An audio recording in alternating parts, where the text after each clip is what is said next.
From Toronto to Tokyo, and from Thonia to Syrinx, this is The Basement, your companion to the Ready Player One novel.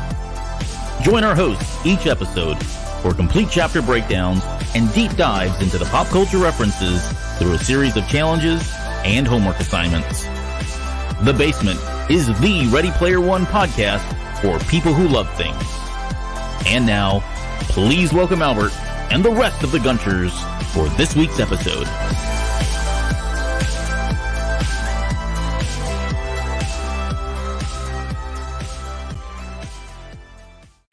Hello, Gunchers. You are in the basement. My name is Albert Padilla, and this is episode 0020, Time to Make the Donuts. And we are officially past the halfway mark of the novel here, some 3 years down the road and later now. So we've gotten that far, and it's full steam ahead. We've got only, I think, 19 more chapters to go. And joining me tonight to get through this one and the rest of them is none other than Mr. Will Wilkins. Will, welcome to the show, sir. How are you doing tonight? Konbanwa, watashi no tomodachi, Albert-san. Oh, my goodness. You are in rare form. You've been studying, I can tell. I have been, because I couldn't understand half the shows that we're talking about this evening without doing a little language studies. Oh, my goodness. There's so much takusatsu in this episode. Probably not as much as we had in episode 6 or the episode, or chapter 6. But there certainly was a heavy dose of that, as well as female superheroes and some other really wacky television. So it was a pretty good chapter to do a lot of great homework with. So I'm glad you've been brushing up on your Japanese. Arigato gozaimasu. Yeah, just nod. Yeah, that's all I got. That's all I got, bro. You've tapped out already.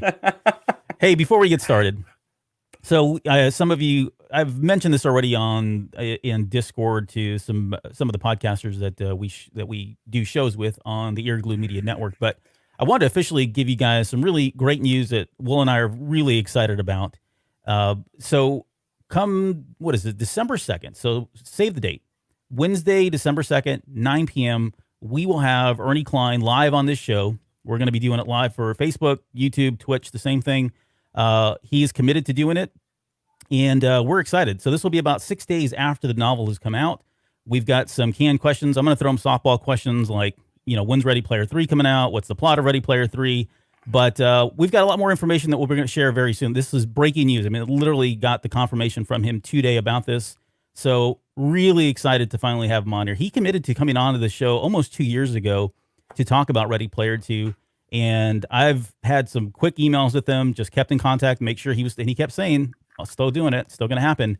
And he's true to his word. So thank you, Mr. Klein. If you're listening, watching, really appreciate the fact that you're going to be with us. Then, Will, this is it, man. Your time to get your big questions out to him once he gets That's right. We're going to talk a lot. I'm not going to ask as many softball questions as you are, but I do think that for your viewers, your regular viewers, I think we are going to have some kind of contest. So, or maybe even on the Patreon channel, just to get a sense of anyone that might have questions they want to ask them. And, the best questions will add to the list so that, your listeners can be active participants as well. Definitely. That's something I think Will and I we've been talking about doing this. Should he commit to it, that we would do something similar to that. So again, more information to come. We've got to get our heads together and start planning all this out in terms of how we want the show to go. And I will say one other thing that I'll tease you with, and Will, you don't know what this is yet because I haven't told you.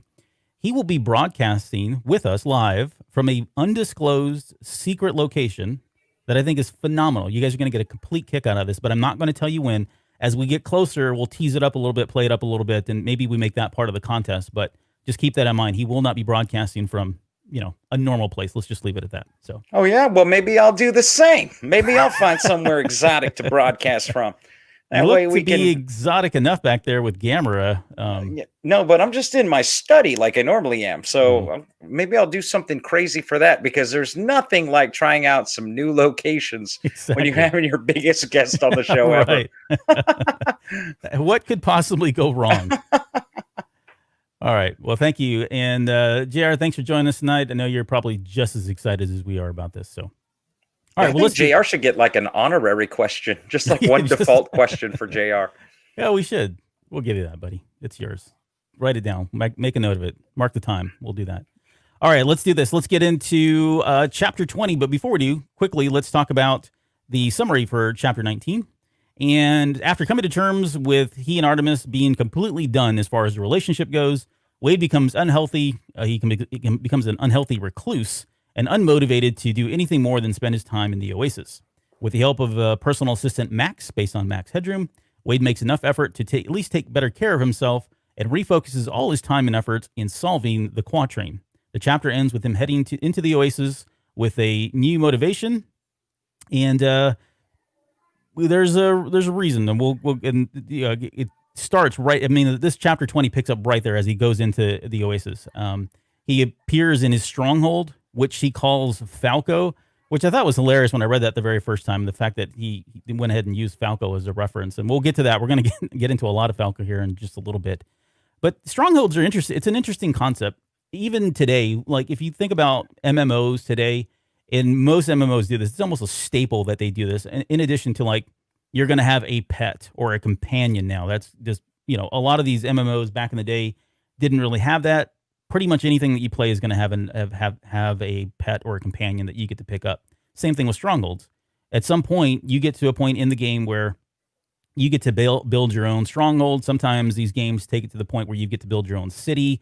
You get to own it, decorate it, right? They get you with the microtransactions by buying different things and spending money and credit so that you can buy all these features and deck out your strongholds and however you want to. And it's kind of essentially what's happened here with Wade as well. Only his is on a asteroid floating out in space, right? So, question for you. And I know you probably haven't had a lot of time to think about this, but if you could put your stronghold in the virtual world of the Oasis at any place you wanted, any thoughts about where you would stick that thing? Would you do something like space, keep it here on Earth, something exotic? Well, it might be in space, but it might be like replicating an area on Earth, right? So I think I have two. So one, if I were doing something physical, would be probably the island from Island of the Blue Dolphins. I don't know if you know that book, but it's by Scott Odell. It was one of my favorites when I was a kid. It's about a young girl that is stranded on an island based on a true story, actually, and how she survived by herself. I always loved the imagery that Odell had in the book about what that island looked like and what its features were. I always thought that was like a cool setting. Yeah. And if not there, and I just want to have something cool, I would probably do Battle School from Ender's Game. Yeah, those would probably be my two. That'd be a nice background. I hadn't put a lot of thought into this. I was thinking it's got to be something Star Wars related for me. And there's a number of things that I could possibly think of that would be really cool to actually do it. The Stronghold could be something as small as like the Falcon. I think that would be really fun to have. There's a number of planets that are really cool. Maybe Tatooine itself, as much as I talk and hate Tatooine because we talk about it every single week. It might be a cool place to do it. But it's just the idea and the concept of having your stronghold anywhere you want is kind of mind-blowing. There's just so many cool places. And given the Oasis you can go do that anywhere you want to. It's kind of a wide open field there. He gets into this next part here where he talks about the Oasis elections. And then we get the mention of Cory Doctorow. We get Will Wheaton as president and VP of the Oasis User Council. And he mentions that there are major issues that were on the ballot. I don't know that I put a lot of thought into this, and at least never once in the course of reading this book many, many times. But as part of this chapter preparation, I started really thinking about this and thinking, like, what kind of things do you think are sitting on the ballot for people or users of the Oasis that are that important that they have to have a president and a vice president? It's almost like its own. I mean, the timing's kind of, relevant given what's going on right now with our presidential debates. But the fact that we've got a president and a vice president in the Oasis, independent of the vice president and president, if that should exist still in the real world at this time.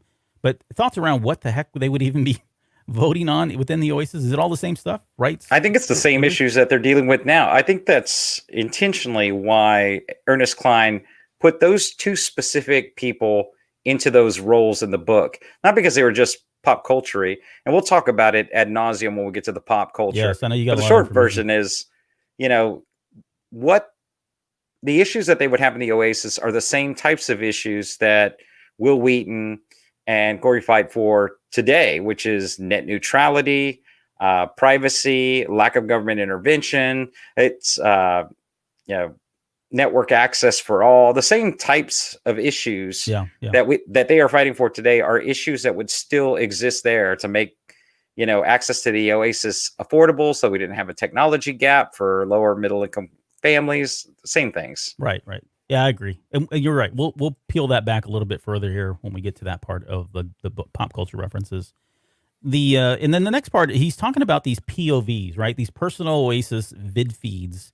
And it's funny because you think about the timing of when this novel came out, and I would argue, and it's probably true, I didn't do a whole lot of research, but based on my own recollection, I mean, YouTube wasn't as big as it is today. We didn't have, I mean, we had people that were famous on YouTube for doing things, but we didn't have the YouTube celebrities that we have today. There are some great videos out there where they've taken the history of YouTube and shown you like who's had the most views over the course of like 20 years now or 30 years or however long it's been out now, since 2000, right? Early 2000s. And what you notice is they're really, for the first couple of years, it's kind of fluctuating. Everybody's fighting for it, vying for, downloads and that sort of thing. And then you look over the last just 10 years alone, and there are so many people that you've never heard of that are, and I've never heard of them, but the younger generations, right? You ask kids these days, they're more interested in becoming YouTube stars and YouTube celebrities than they are becoming on television, on screen celebrities. To them, a YouTube star has a higher level of prestige almost for a lot of people because of just the popularity of YouTube. And I thought it was interesting that Ernie Klein was already kind of thinking about this from this perspective, that these people would have their own channels. They could put whatever they want on there. Parzival had Parzival TV. Artemis had Artivision, or I think I'm saying that right now. And then there was the H feed for H, right? But the idea that they would be able to put whatever they want to, and he even makes mention that everybody was a star now. Anybody could put whatever they'd like on these vid feeds, and there were people that would flock to them. Fast forward to 2020, and it's exactly that. There are YouTube videos or channels out there for just about anything that you want to, every type of obsession that you can possibly think of, whether it be television, anime, books. It doesn't even matter. It doesn't have to be even like video. There are YouTube videos out there where people are just talking about all kinds of things, and you really can get lost. I mean, I know you and I get lost in this stuff doing the research, but I think it was pretty insightful of him at that point. It's ironic that you're even talking about it. We have a whole channel dedicated to a single book, right? Not an author in all of his books, right. A book. True. And we're going, we're a year in, we're halfway through the book. Come on now. The other book's coming out. It's odd that there's YouTube channels dedicated to just about anything you could be interested in. Funny, I think I'm in one. Point well taken. Point well taken. Oh, that's funny. All right. Let's see. And so at this point, he's now 6 months. I guess he's been living in Columbus, Ohio for about the better part of 6 months, half a year now. And he makes mention that the two closest relationships that he had are completely gone. He's kind of buried them. He's made some drive-bys with Artemis to kind of say, hey, I'm here, still love you kind of thing. She's really... Is that all he did? He did... He did a lot more than that. Did stalker level stuff. Like, that was romance. What I love is that was romance in the 80s. And I think we've had this conversation before. Yeah. But today, that's going to get you a restraining order. Guaranteed. Absolutely. Every time. You can't... Clearly, get out of that chick's DMs. She's not interested. Stop sending the pics, man. And we'll get to this when we get to say anything, because that is like the ultimate. Like for me, no, I'll save it. I'll save it for when we get to say anything. But yeah, so he's losing H, he's losing Artemis, he's really kind of shut himself off completely. And so the next thing he does is he really kind of goes back and, for whatever reason, decides to go ahead and try to rekindle his relationship with Daito and Shoto. And it was kind of a little contentious. Last time they saw each other, they were in the basement together. They were talking about what had happened. Parzival's letting them know that the IOI has a lot of information on them. They just killed his mom or his aunt and her boyfriend, that kind of thing. And Daito leaves because he feels like insulted that H and Parzival were suggesting that they would clan up, right? So he's going to them at a time when he's got I think he uses the word tenuous. It's a tenuous relationship at best right now. And we're going to get into that a little bit later. We'll get into all of that as part of the pop culture in this episode and an episode later down the road. But I think the key takeaways that happen here when he goes off and does the Ultraman challenge that he does is, one, he earns the beta capsule, which is a rare artifact. And we're going to talk about the beta capsule a little bit later, but earning that obviously plays off hugely later down the road in one of the future chapters, right? But then the other thing it does is it does build that relationship with Daito again, especially Daito, given the fact that he went through all of that with them, all 39 episodes of that show. And at the very end, he had the opportunity to keep the Beta Council, and he handed it over to Daito instead and said, this is Ultraman's the greatest warrior in Japan. It belongs to somebody here. It belongs to you. That was a level of respect I think that he earned. He earned a lot of respect from Daito at that point. So it's a really cool concept, and I love this part of the chapter. And unfortunately, we're not going to, for this episode, we probably won't get into a whole lot of Ultraman because I think Ernie Klein does a really good job of telling you exactly what Ultraman is if you just read the novel. I mean, he covers a lot of it in depth, more so than a lot of other pop culture references. But we'll pick Ultraman up a little bit later again when we get to, I think, chapter 25 or even 35 as well. Let's see. And then finally, this chapter ends with him saying that, hey, it's time to make the donuts. Now, he uses the word donuts. I think it's spelled DOUGHNUTS and not donuts as in donuts.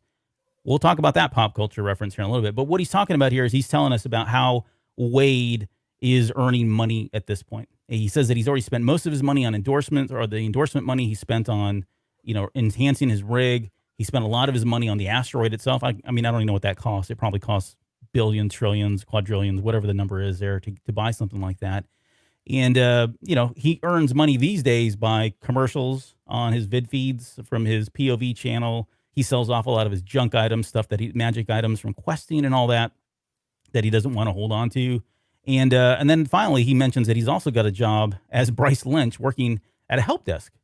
And he works at a company called Happy Help Desk as a help desk technician, even though he mocked up it and doctored his resume as Bryce Lynch. The best job that he was able to get is working as a help desk technician.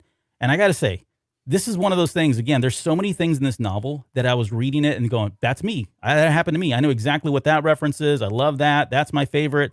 But this is one of those ones that hit me pretty hard because... You own an asteroid? Yes, exactly.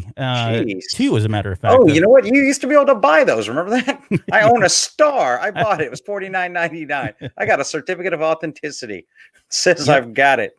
And if you ever want to see it, just look up in the sky at night. It's right there. That's right. But yeah, this one hit me hard because when I went in to be a real person in the working environment, this is exactly what I went to. I went to go work at Citibank. Over there off of Petranco, southwest San Antonio. Now, this is post Game World. So this is post video game. Yeah, this is post like your first real adult job, have to wear khakis. Yes. And look professional. Okay. Look professional all the time. So I went and did that and worked as a help desk technician. I was literally, we talked about modems and I was kicking myself because I didn't mention this when we were talking about modems. But my first job was working at a help desk for Citibank. And back then, the only way you would get into your bank accounts were through modem dial-up connections. There was no internet at this time, but you would have to get into the software. So you would install some Citibank software, get your modem started up, and it would connect to their network, and then you could see your bank account, buy and sell stock trades, all that. So whatever you want to do. No, that wasn't happening. You were moving money around, if nothing else, at that point. The point of this was back then I would actually have to come up with string codes, like initialization codes for different types of modems on different types of computers. And I had a huge book about this big with all these variations of string codes to initialize modems. And my job was to take these calls from people that were really ticked off because their software Citibank software wasn't working.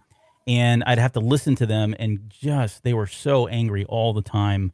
And I would have to just bring them down, walk them off the ledge, figure out how to get their modems to initialize and then get them connected to their software. But again, this is what I was doing. I was Bryce Lynch working at Happy Help Desk, which was called Citibank, doing help desk and tech support stuff. And, I guess we all do our time in that at some point. But let me pause there because I think I've been just rambling on. But just give me your overall thoughts before we get into the pop here on this chapter and kind of how you felt about reading it. Because it really is kind of two pieces. It's here's Wade in the real world, and then they spend a lot of time talking about the Ultraman stuff.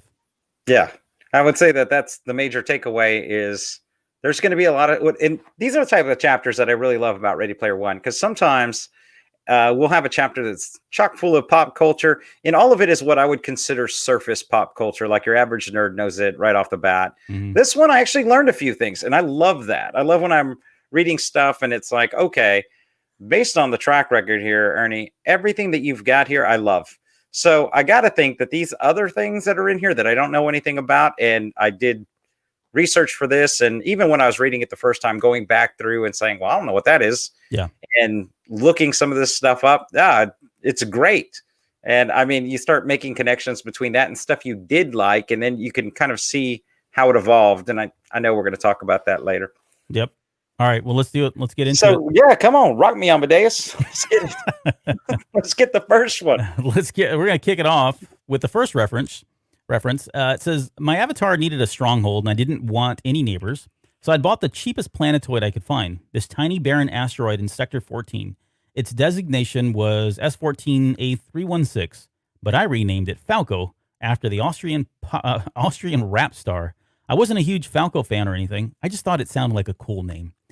So Falco, first off, out of the gate, like the idea that this guy is labeled as a rap star, and not only that, but he is I think credited as the first rap person, male anyways, to get into the top like 100 in the U.S. Billboard charts. It's not like Run DMC or, Grandmaster Flash. Superstar. It was Austrian popular. Falco, of all people. But so Falco, also known as Johann Hans Holzel, was an Austrian musician. He grew up his big claim to fame obviously is Rock Me Amadeus, although he's got a lot of other huge hits, not in the U.S., but over in Germany. You calm down. He's got hits after hits in Germany. I'm not playing this game with you, Albert. I'm not playing this. Oh, Falco's got a great album somewhere. Look, Falco hasn't released a good song that didn't have the word Amadeus in it. That would be all of one that he did. So yeah, and this song, I mean, was huge. I mean, there's so many. He's got, like, again, it reached number one. This song came off Falco 3, which is the name of the album, reached number one here in the U.S. charts, and it stayed there for a pretty long time. The song is obviously, I don't know, maybe it's not obvious, but Rock Me Amadeus. Amadeus, it was inspired by the movie Amadeus, which came out in 1984, just a few years before. And I should have said, he was alive from 1957 to 1998. He passed away, and we'll talk about that here and why. But his band name, and something I like to do is just dig into why did they call themselves what they call themselves. He actually pulled this from this gentleman down here. You can see this Austrian guy. I think he's Austrian. Is it Austrian? East German guy. Yeah, he's a skier, and his name is Falco Weisbeflog. Yeah, sure. Did I say that right? Probably not. I don't know. I typed in Weiss, W-E-I-S. This is how ignorant I am. W-E-I-S-S, and it gave me that funky character that I've always seen but never knew what it was. And you can see it in the show. I think. Do you see it in the show notes there? Weiss? Yeah. W-E. It's like a bee. It looks like a bee. It's not important, but it's just, anyway. Every time I see it, it bothers me. Like, why does it do that? Stop correcting that. But yeah, this guy is. He's not a world famous gold medalist or anything either. He's a bronze medalist at best in the 1978 FIS Nordic World Ski Championship. That was the highest he ever earned. But for whatever reason, he had a huge impact on Falco, or Johann Hans, if you will, right? And so much that he decided to go ahead and change his name. Now, Falco died again in 1988. He died at the age of 40 in a car accident. I think he was down in South America or something, or Thailand, or somewhere else. It wasn't where he's normally from, but I think it was somewhere in South America, and a bus hit him, and it was tragic, actually. I mean, 40 years old is not old at all. So he died in his prime, no, I'm kidding. He didn't die in his prime. But yeah, so it was I don't know, this song was huge. And I remember listening to the song. I'm going to get on this. Well, I didn't know he was dead, so thanks for that, because I feel terrible about ragging on his lack of hits. He didn't have any hits. This is it. And I really like this song. Here's two things that I have, the problems with the song I have. Look, before you go into what's wrong with this song, Albert, first of all, let me let you know that this is if we're at a karaoke event and there's an 80s night, this is in my rotation. But terrible. I always do the German version because crowds love it when you do the German version. Now, I was born in Berlin. I know. But I don't speak German. Not a lot of German anyway. I can order drinks and stuff. I can do dangerous things. Yes. But the German version, far better. And people love it because, they can see the words too. And they're like, what in the world kind of jib jab is this guy going on? And you don't have to even get it right. I mean, they're drunk. Oh, no, I don't get it right. They don't speak German. So yeah, it's all the different, no different to them. But I do know most of the words of the song in German. Like I could do it. Okay, so I'm gonna talk about my second point first, since you just brought that up. When I grew up, I could have sworn, and I fact checked this, and I am 100% wrong, but I could have sworn there was an English only version of this song that came out. I don't remember as a kid liking this song and thinking German, and I don't like this song now because of the German. Like, I like the English version of it. Oh, you're still upset about the big war? Yeah. About the WW2? That wall should have never come down. What in the world? David Hasselhoff did that with his two bare hands. He did, in tight leather pants. But and a blinking leather jacket at that. That's out of control. It really was. So I will tell you that if you go get the karaoke versions, there is an English version and a German version. Okay. Well, I looked online. I mean, I went into this and thought, okay, surely this can't be right. I recollect hearing an only English version, and maybe there. And I started thinking, well, maybe it was a mix. You know, in the 80s they were doing 8-inch mix, 9-inch mixes, and remake all this stuff, right? And different records. So maybe somebody did that, and that's what was playing on the local station, and that's what I remember. But it wasn't until I was older that I heard the German version, which I didn't really care for, and to this day I don't care for it. I have this song on my Ready Player One mix, but it's like a pass every single time it comes on. Really? I have it just for I don't. I'm gonna sing it to you, Albert, and make you love it. No, please don't. That's not gonna work. I can tell you that. Here, we'll wait till Ernie Klein comes on the show. I'll bust it for him. I'll give him 16 bars of that. Here's my other problem with Falco and Rock Me Amadeus is I just don't classify this as rap. Even when I listen to it today, I get he's doing some rap stuff, but as a kid when I was listening, I was breakdancing at this point. This is not what I would breakdance to. I was listening to this and thinking more synth wave or I don't know, pop if anything else, but I never really classified this as rap. And to this day, I don't think I really do. It's kind of like JR brought it up, and you've brought it up before many times. It's kind of like it fits in there with like Blondie for me, where it's she's talking, it's to the beat and all that, but is it really rap? I don't know. So here's a general rule I've got: if you're wearing a silver sequined dress or a tuxedo, whatever you're doing vocally, it ain't rap. It ain't rap. Here's the video. So this video was very interesting. Like I never really understood it. You've got modern day Falco on the left hand side, and he's going to a party that's set during the time of Amadeus. And then, like, I don't know, 30 seconds into the video, you see Amadeus, who's Falco again, and he's now in present day, going to like this bar with a bunch of people wearing leather and denim, and I don't know what's going on here. And eventually, at the very end of the video, these two get together, and there's like one massive party as they're singing Rock Me Amadeus, and so all the leather biker people are now with all the people that are dressed in the fancy garbs and wigs and all of that. I remember the video. They've got like a cloud atlas thing going on in this video. Yeah. Where it's like one person connected through different generations. Maybe. It's ahead of its time. It was. Yep. So that was the video. I don't know. This was supposed to be a 2-minute segment, and I'm looking at the clock. We've spent 15 minutes talking about Falco of all things. That's your fault. That is my fault. We're going to move on. Hopefully you enjoyed that. Okay. Let's talk about the RMS Titanic. It says the once great country into which I'd been born now resembled its former self in name only. It didn't matter who was in charge. Those people were rearranging deck chairs on the Titanic, and everyone knew it. So it's an interesting reference. I do like this. Like visually, you see it. You can see them moving around chairs, but then you think about it. It's like, what was he really trying to say here? I think what he's trying to say is it didn't really make a difference. The ship was going down, and it didn't matter if you were, where you sat, you were going to die, and that's kind of what he's alluding to here in terms of where we are in America. But quickly, I don't want to spend a lot of time on this. I think everybody probably knows and is well versed in what happened with the Titanic. But it left from Southampton back in 1912.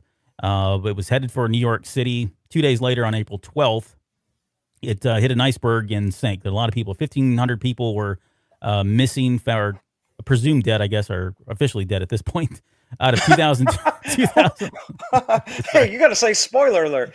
Spoiler. I didn't mean. You still got people looking out there. We're not looking anymore. Nope. Sorry. But 2,224 people died. Just clutching the heart of the sea. Just floating around on doors. Waiting. That came out completely wrong and insensitive. I do apologize, Lord. But and the big thing about this movie is James Cameron obviously did his movie back in 1997, And if you listen to the Cantina Cast, or because I talk about this on there for a number of reasons, because we talk about, we always talk about the box office numbers and where the Star Wars films are, and Titanic always comes up.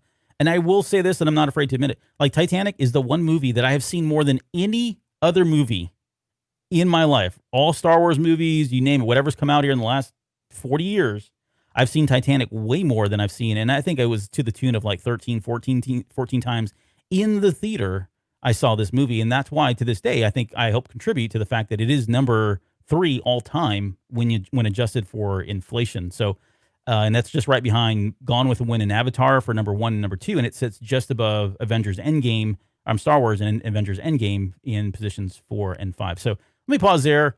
Were you obsessed with the Titanic? Because I know a lot of people were growing up. I had the Titanic board game when I was a kid. Remember that? You had to like get off the boat, and it was like you had to grub the food a little bit. You'd have to move the boat. So yeah, and I love the conspiracy between the Lusitania and the Titanic. We actually went when we were in Chicago to the Titanic Museum. It was just an exhibit that was traveling, but they had done it up right. It was totally cool. You got to go through this Titanic experience where they had redone the main hall. So yeah, I'm a proper Titanic nerd, even before the movie way before the movie came out. In fact, I was a doubter when the movie was announced because I was like, oh, this is gonna be ridiculous. The movie's fantastic. I've seen it a couple of times. Visually, I think it's stunning. So it's just a great period piece, and I like period films. So I definitely haven't seen it as many times as you have. Right. Well, and to be clear, my significant other at the time was completely obsessed with that Titanic to no end. And so this was date night. I mean, this is way before I had kids. I mean, like long time ago, right? 1997. But we didn't have kids. And so we were going out and watching this movie whenever we wanted to. And then when it hit the dollar theaters, remember those, right? Yeah. It was like, hey, what do you want to do tonight? I don't know. Let's go see Titanic again. So, I mean, the 14 times that I saw it, a lot of those were probably dollar cinema viewings, but nonetheless, it was in a theater, and I did like it. I mean, it's a great movie. I actually do really like this movie quite a bit. And before we get off the Titanic, no pun intended, I just want to give one quick update on where the Titanic is. It is still underwater. Fascinating. Yes. I would have liked to see Titanic with him doing the entire Leo doing his role as Arnie Grape. I think that would have been better. I can go at any time, Gilbert. Dad's dead. Dad's dad. I'm not even sure I can do that. I don't know. I don't know. No, I don't think that's right. Tropic Thunder says you can't do that. That's another movie that really, okay, we're going to move on. And let's talk about this next reference here. And we talked a little bit about it already, but it was also time to elect the president and vice president of the Oasis User Council. But that was a no-brainer. Like most Gunters, I voted to re-elect Cory Doctorow and Wil Wheaton again. So Cory Doctorow, 1970, he's born in 1971, still alive. Wil Wheaton, born in 1972, still alive. Those guys are just slightly older than me, which I thought was really cool. So they're right in my wheelhouse here. But Will, I'm gonna hand this over to you, and you can tell us all about Mr. Hogwarts right there. Yeah. So Wil Wheaton, young child actor, born in Burbank, California. Everybody knows Wil Wheaton. He's been in Stand By Me. Star Trek Next Generation is probably what he's known for the most. Yep. The question he's asked the most is, how did you get the role? And his answer is always the same. I auditioned. He was in The Big Bang Theory. And he currently, runs Tabletop Channel, which you should absolutely check out. It is Wil Wheaton and just some of his friends playing different board games to make them accessible to people. So they do play D&D sometimes, but for the most part, they're just playing new board games that come out. So you can check it out. Do you follow any of his work? Have you read any of his books? No. Most of his books are just autobiographical. They're stories about being a celebrity or his life on Next Generation, but they're still very well written. If you don't follow any of his stuff, Wil Wheaton is incredibly intelligent. I think Wil Wheaton, if he was just regular guy, he would be on our podcast right now because he'd just be friends with us. He has got the same kind of pop culture influences, but he also, in recent years, and I think this is why he got the nod on the book, he's a political activist. He looks at himself as a political activist. So if you were looking at the ticket as it sits in Ready Player One, what would his stances be? So what I did was I went through and I said, okay, let me look at every stance Wil Wheaton has taken on different issues. So he is liberal. Wheaton actively campaigned for Obama, Clinton, and Bernie Sanders. He's an atheist, but supports freedom of religion. Wheaton's Law, which among Wheaton fans, and there are many, many, support his motto, which is simply "Don't be a dick." Right? He is about the removal of some copyright laws, or at least make them so that people can use them for fair use. He is one of the founding members of the Electronic Frontier Foundation, EFF, with his causes really being about digital liberty and net neutrality, both things that would still be issues in the Oasis, and has been a member since its inception in 2002. And of course, he's also a member of the ACLU. And a member of the Next Generation cast. Yes, of equal importance, I'm sure. So most of the people that are listening to this podcast probably recognize Will Wheaton as the voice of the Ready Player One audiobooks. On August 17th, he agreed to be the narrator for Ready Player 2, and it's going to be announced at New York City Comic-Con on October 9th at 10 o'clock a.m. Central. Both he and Ernest Cline will be doing a presser from New York City. As we all know, the book is going to release on November 24th. It's currently open for pre-order. Go get you a copy. Get you a copy. Yeah. That's awesome. No, I'm glad. I mean, I wasn't until this year recently, honestly, that I actually listened to the audiobook, and I think I listened to it twice. It was on 2 trips that I'd made up to Dallas for work. And I try to stay away from it. Don't get me wrong. I think he does a really good job at the novel. My only feedback was,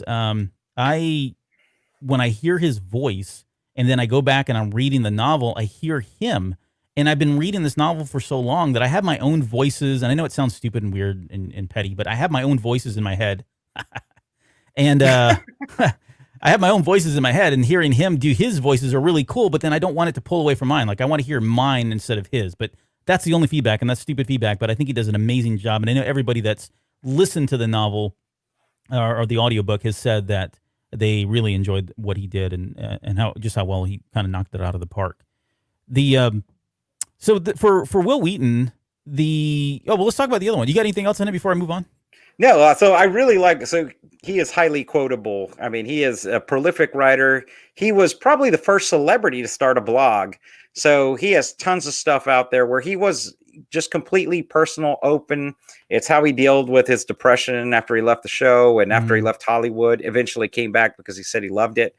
But I love this quote where he's like, things every person should have: a nemesis, an evil twin, a secret headquarters, as we talked about, an escape hatch, a partner in crime, and a secret identity.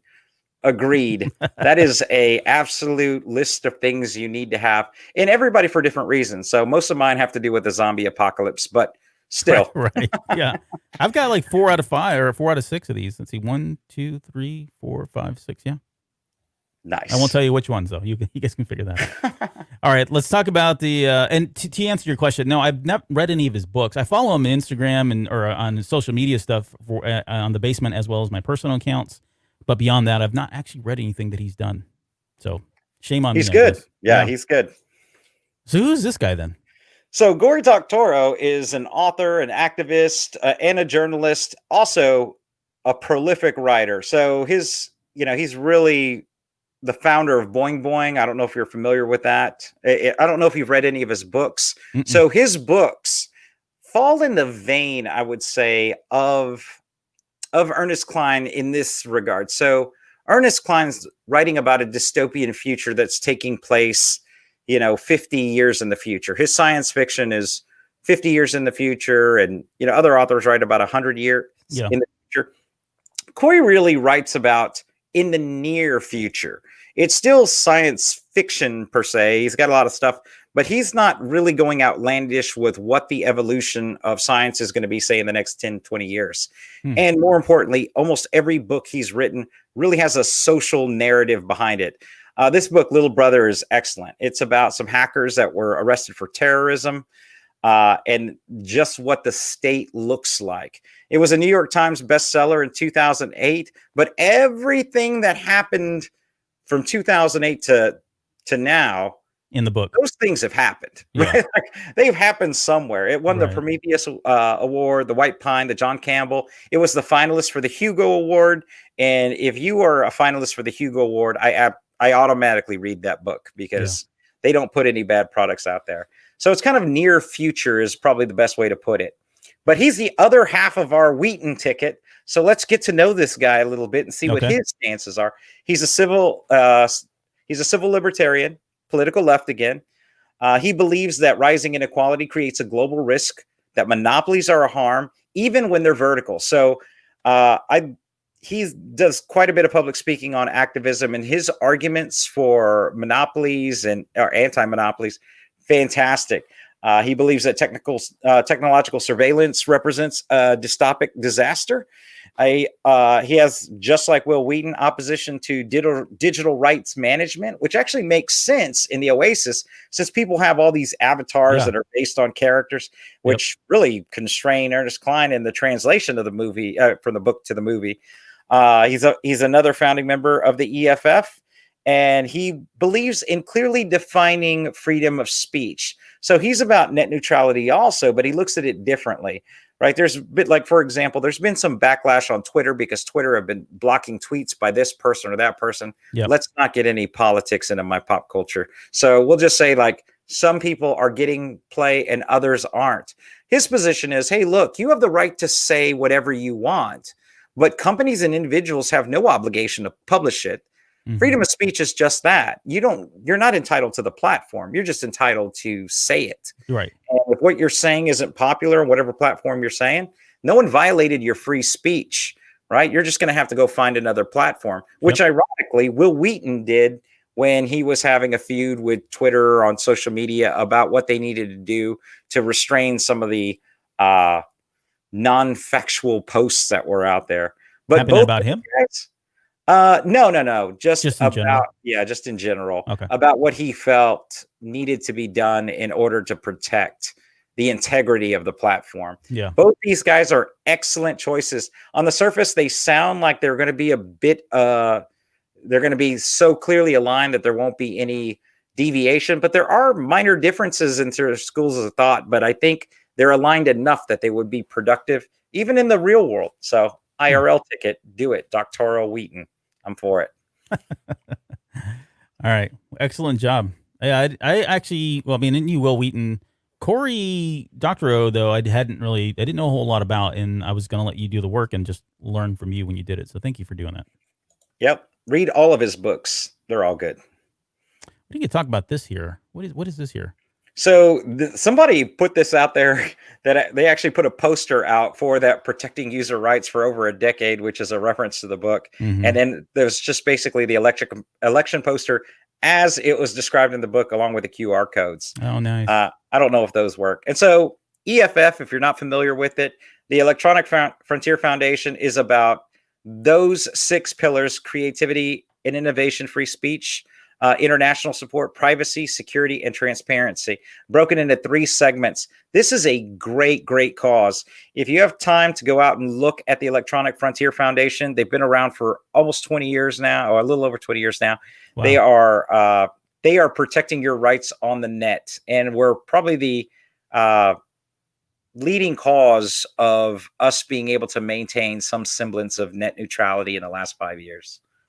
Cool. Yeah, they're doing work, and I guarantee you most people don't even realize that they're benefiting from that work. So, and it's primarily it's a meeting of technological people. If you look at their board of directors, tons of tech industry folks, a lot of indie folks, and then a ton of lawyers, which is great. Great combination. Kind of want those guys on your side. That's going to be a heck of a party. Just can't know how to party or what? All right. Now, something not as nearly as political. Let's talk about this, and that's in Japanese, so I do apologize. I don't have an American version of this because there never really was one. But this is Android Kikaider. The reference is, at the moment, Parzival TV was wrapping up a nonstop 2-day Kikaider marathon. Kikaider was a late 70s Japanese action show about a red and blue android who beat the crap out of rubber-suited monsters in each episode. I had a weakness for vintage kaiju tokusatsu shows like Spectreman, The Space Giants, and Supaidaman.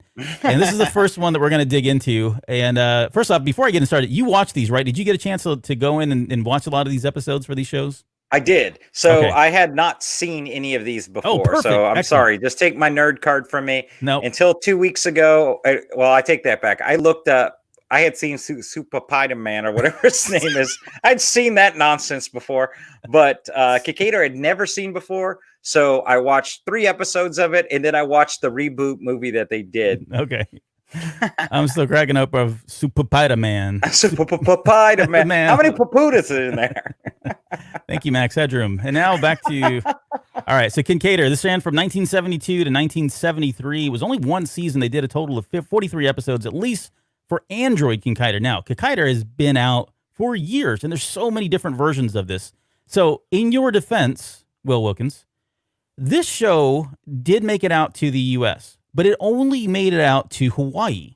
It was only shown there. Now, that's why when you go out and look, and same thing with like the other ones, like Supaidaman didn't really make it out over to the U.S. It came out later over VHS and trades, and you'd go to conventions and you could pick it up. There wasn't a dub version, I don't even believe, until like the 90s, if I'm not mistaken. So to your credit or your defense, these are two things that you probably would not have seen as a kid. I didn't see these as a kid. I did see these as Japanese VHS copies in the 80s, again, when we were trading stuff, where I would go to this thing called Anime Club, and we would go and people would bring in these bootleg copies that they got from who knows where, and we would have a stack of VCRs, and they would all be connected, and you would bring blank tapes, and you could put your blank tape in. Somebody would say, I've got Supaidaman, I've got only 3 episodes, and you put it in, you make a copy of it. We'd be there for like 5-6 hours and copying all this stuff, and that's how you got to see the stuff. But it was still all in Japanese. There were no subtitles, and they weren't dubbed. So you could watch these things, but unless you knew Japanese, you have no idea what was going on. That's not true. I can tell you from experience, I watched them all in Japanese, right? I watched all this stuff in Japanese. There was no subtitles. There was no dubbing. Look, I've seen enough Power Rangers to know what's happening. Like it's not like true. It's not like you're watching Inception. wait, can you rewind it? I want to hear what he said. I didn't get to that last part there. No, you know what the best part is if you watch this in Japanese, which I encourage you to do. All of these are on YouTube. Every episode of this show, the original, is on YouTube. And if you watch them, there are random words in English which make it even better. But it's only when there's action scenes. So they'll be like, "How much this fight?" And then he'll say, my favorite part is when he says, "Double chop." Like there's all this Japanese going on, and he's like, "Double chop." And then he does this. There's no other way to describe it. This Austin Powers double chop onto the shoulder blades move. That's ridiculous. He's fighting in the pilot episode. He's basically fighting Rocksteady from Teenage Mutant Ninja Turtles. Looks just like him, except I think he's got like a pink horn or something. He does, yes. And then he gives him the double chop. It's Come on, the gray rhino who you're talking about. Oh, this is good stuff. I'm glad you enjoyed it. I can watch this stuff all day long, but all right, let's talk about this. So here he is. This is Android Kikaider. So he was just known as Kikaider. He was known as Android of Justice here in the U.S. Like I said, it was shown here in Hawaii. And what Ernie wrote was true. I mean, it's a red and blue Android here. He beat the crap out of these monsters every week, and they were part of the Destructoids, I think is what it's called. Yeah. And all of these guys funneled up from Dark. Yeah, DARK. And hold that. I've got the logo. I brought it for you just for thanks. you. I appreciate that. Because it looks like it's something out of Rocky Horror Picture Show. But there's Dark and the Destructoids. I mean, this is going to be a recurring theme. If you go back and watch a lot of these tokusatsus and you look at what the plots or the synopsis of, they're all kind of around the same flavor. They're either from space, somebody's from space here on Earth, they're being followed, or the evil people are here now from space as well, and their main goal is either like world domination, and that's exactly what's happened here. You've got these space aliens that are down here. They're hellbent in world domination. They're led by Professor Gill, and I've got more pictures here. Let me get to them here. I'll come back to that in a second. So this is Professor Gill, and he's kind of really creepy. I mean, it's like a Rob Zombie. This looks like the Rob Zombie, like one of Rob Zombie's cover album covers. But that's a flute that he has right there. All right, so he would play this flute. And Kikaider would get he would really mess with him, right? And the android he hated listening to this. Here's your Bebop over here with the red horn. Does not look like, looks like a dog that's really happy. Top right hand corner, that is the logo for Dark, which looks like a D with teeth and a bat with an eye. I don't know what was going on there. No Again, idea. just more random monsters down here. We'll come back to this guy here in the bottom right-hand corner in just one second. But over here, this is the main hero here, right? This is Jiro, and Jiro is an android. I see what you did there. Hold on, let's see. I thought I had a better picture of him. I don't. Oh, I didn't. You don't need a better picture of him. So when Jiro first shows up on the show, I don't know what's going on, obviously, because I don't speak Japanese. I told you, yeah. Right? There's a cut. I'm following the story so far. Then out of the blue, right? So you've got these aliens they're androids also, right? Because the premise is that Dark kidnapped this guy and made him create this android army for him. Yes. Same dude that actually made Jiro. Yep. So Jiro shows up, but you don't know who he is.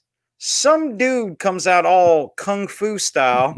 Right. He's got a guitar strapped on. He's playing a song and then starts talking to the rhino, right? And you can tell he's giving him the whole freaking Dirty Harry, so you want to fight kind of thing. Like, and then at some point he jumps on his motorcycle that you show. And then he starts running over androids. Yep. And probably the worst effect in this movie, and there's some good effects on the show. This is the worst, is anytime that he beats one of the androids from Dark, a puff of smoke appears, and then you can clearly see someone throw random microchips onto the ground. Yep. It's the same death scene for everybody. But I know I would have loved this show. It's got everything. Yes, Guitars, it does have everything. Motorcycle guys, freaking blue jean jackets. Yep. I thought he was going to bust into the chorus of Glory Days. I thought he was going to do that. Springsteen. Glory Days. There is so the guy. So you've mentioned. I think you're done. I think we'll move on at this point. But Dr. Komoyoji is the guy that you talked about, and Komoyoji's family is. So he's a doctor that you see down here in the bottom right hand corner. This is him when he's unveiling Jiro, and that's his daughter. I didn't get a good picture of her. You can see her up here. The daughter, and I think it's her daughter or son. I forget now. She's not married? That would not be appropriate. Well, not that I could hear what they were saying. Well, I could hear it. I just didn't understand it. But so Dark captures him, and they make him build these robots, these androids, to go out and kind of conquer Earth. And then secretly, he's been building Jiro and sends Jiro out to counter Dark and all of those, right? And so they call him the second son. There's actually a first son. There's a third son. There's again, it gets really complex, and we're not going to get into all that. The bottom right-hand corner, this guy here in the black, that's actually the third son. So they're not related, but he was a creation of Dr. Komoyoji as well. And later on, this guy here gets his own show as well. So that's Kikaider. He comes out a little bit later. And this idea of like a lot of these Japanese tokusatsu shows at the time had a lot of common themes. Like, again, I talked about the space and aliens and world domination, but even just the way they attacked, a lot of the weapons they used, the moves they used, a lot of them had motorcycles because those were really big in the 70s, right? You had this guy, Supaidaman had one. There is a Kamen Rider, if you've ever heard of that one, which I don't think is ever mentioned in Ready Player One, but there was a lot of these guys that did jump into motorcycles because it was the cool thing to have at the time. You could probably chalk some of this up to like Evel Knievel and his popularity in the 70s, right? Trying to ride that wave, no pun intended, there as well. There was also more. Don't forget about author Fonzarelli. Yeah, the Fonz. I didn't think about that one. Or what's his name from Grease 2? Mike? What was his name? Oh, yeah. No, it wasn't Danny. Was it Mikey? No, it wasn't Mikey. I thought it was Mike. I don't know. Maybe it was. I don't know. All right. But yeah, huge following. I mean, this show is really, really popular, and not so much, again, in the U.S., maybe today, but in Japan, it's huge. In Hawaii, it's really huge. They have celebrations of this. This guy, the guy that played him, I don't think I got his name. The guy that plays Jiro was doing autographs even, I guess, up until he died. He's had a huge cult following as well. I love the intro, and all of these intros are really great. And it's really cool to see the difference between the American intros and the Japanese intros and the types of music they use. But this one's really good. And to your point, this is one of the ones that you hear Japanese, and suddenly you hear 1, 2, 3, right? And it's out of nowhere. And you're like, what are they talking about? Why are they counting? But this was a really great one. So, and they did all kinds of stuff. There was an anime. There's merchandise. There was a manga. There's everything you can possibly think of. You can see the girl down here on the bottom left-hand, or on the left-hand side here of this Kikaider manga. And she was, I think she was like the 4th or 5th one that they created. But she would shoot laser bolts from her breast. So you can see it kind of, those little spiral things right there. Again, this never made it over to the US. But Machine gun jumblies. How to miss those, babe? yeah, It's called exactly. foreplay. Yep. That's where they got it from. Nice. Yeah, and you talked about the guitar. So just a quick note. The cool thing about this show was, like you said, it doesn't even make any sense, but he would randomly show up to where the bad guys were. He wouldn't confront them immediately, but he would break out his guitar and start playing to get their attention. And then he would slowly kind of turn around, look at them, have a casual conversation about I'm about to, kick your butts, put the guitar away, and then he'd go and start fighting. So again, I don't know why. That's what it was, and people loved it. So if you're bored, Albert, they rebooted this into a movie in 2014 with much better effects. Yeah. It's pretty good. I haven't seen it, but I saw the effects of it, the special effects and the trailer that they did. So pretty cool stuff. All right. Well, let's talk about Spectreman. Now, before we get started, there are several things in Ready Player One that really got me so pumped and excited when I read the reference. I've already mentioned Space Giants because that was my favorite show growing up. My second favorite show growing up was Spectreman. Now, it's no coincidence because, to my knowledge, only Space Giants and Spectreman actually made it onto TBS during 1978. So it wasn't like I had this wide variety of shows to watch and focused on only these two. They were literally the only two shows that were over from Japan that were on the Superstation back in 1978. But this one, my goodness, again, I freaking love this show. And I loved it more than like Ultraman, Supaidaman, more than Kikaider, any of the other ones that were going on, just because this was mine. This was my show. But this ran from 1971 to 1972. They called them 3 segments, which were essentially, I guess, seasons, kind of the same thing. They did a total of 63 episodes. It is a very formulaic show as well. It's a monster of the week, right? You've got Spectreman, who is, the premise is you've got these space apes that have come down to Earth, and they are hell-bent on pollution. All right? They want to take over the Earth, right? But at the same time, there's a space station called Nebula 71. And Nebula 71 has been in direct fight with Dr. Gory and his apes for a number of years, and the monsters and all that. And they know what happens when they come into a planet. They end up taking it over, and they cause a lot of pollution and all that. And so they send down Spectreman down to Earth to protect the humans from that happening to planet Earth. The show had kind of like this the more environmental like approach to it, like concern, if you will, about pollution, and then some of that plays into the stories and the episodes a little bit later. But the main guy, so he comes down to Earth. His name is George in the U.S. I don't know what they called him. I don't remember what his name was in Japan. But he would come down here and he would start fighting these guys whenever he had to. So this is him in the top left-hand corner here. You can see Mr. Spectreman. That's George. Now, this sign is notorious for Nazis, right? But if you think about it, back then, in a lot of these tokusatsu shows, they would actually raise their hand up like this and summon things or do things. And we're going to talk about another one a little bit later where this happens. But that's how he would do it. He would put his arm in the air, raise his hand. Suddenly this flash of like different colors would come on, and he would turn into Spectreman. Spectreman had a couple of different powers. He could shoot these rainbow beams from his hands. You can see that there. He had a sword that he had. He could make himself smaller. He could make himself larger whenever he wanted to. He had shurikens, which were really awesome. In fact, if you watch the intro, there's one moment where he pulls them out and he starts chucking them at these monsters. He had a shield. He had a gun. He just had all kinds of things at his disposal to take on these different monsters that were threatening Earth at the time. But what did you think of how far did you get into this series, and what did you think about Spectreman? Well, I didn't find the English versions. I know that. So I know this guy's name was Ryokai in the Japanese version. So this is really well done. I actually, out of all of the shows we're going to talk about today, I think the special effects for this show I thought were the best. And I also thought the powers that Spectreman had were also the best.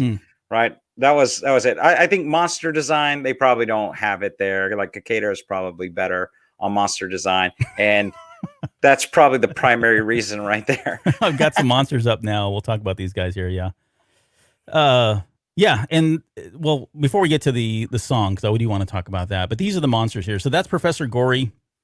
Is it Gory or Goji now? I forget, but that's him right here. And he was kind of like he was the main guy. That was his right-hand man, second in command, kind of person here. He was the gorilla-looking one.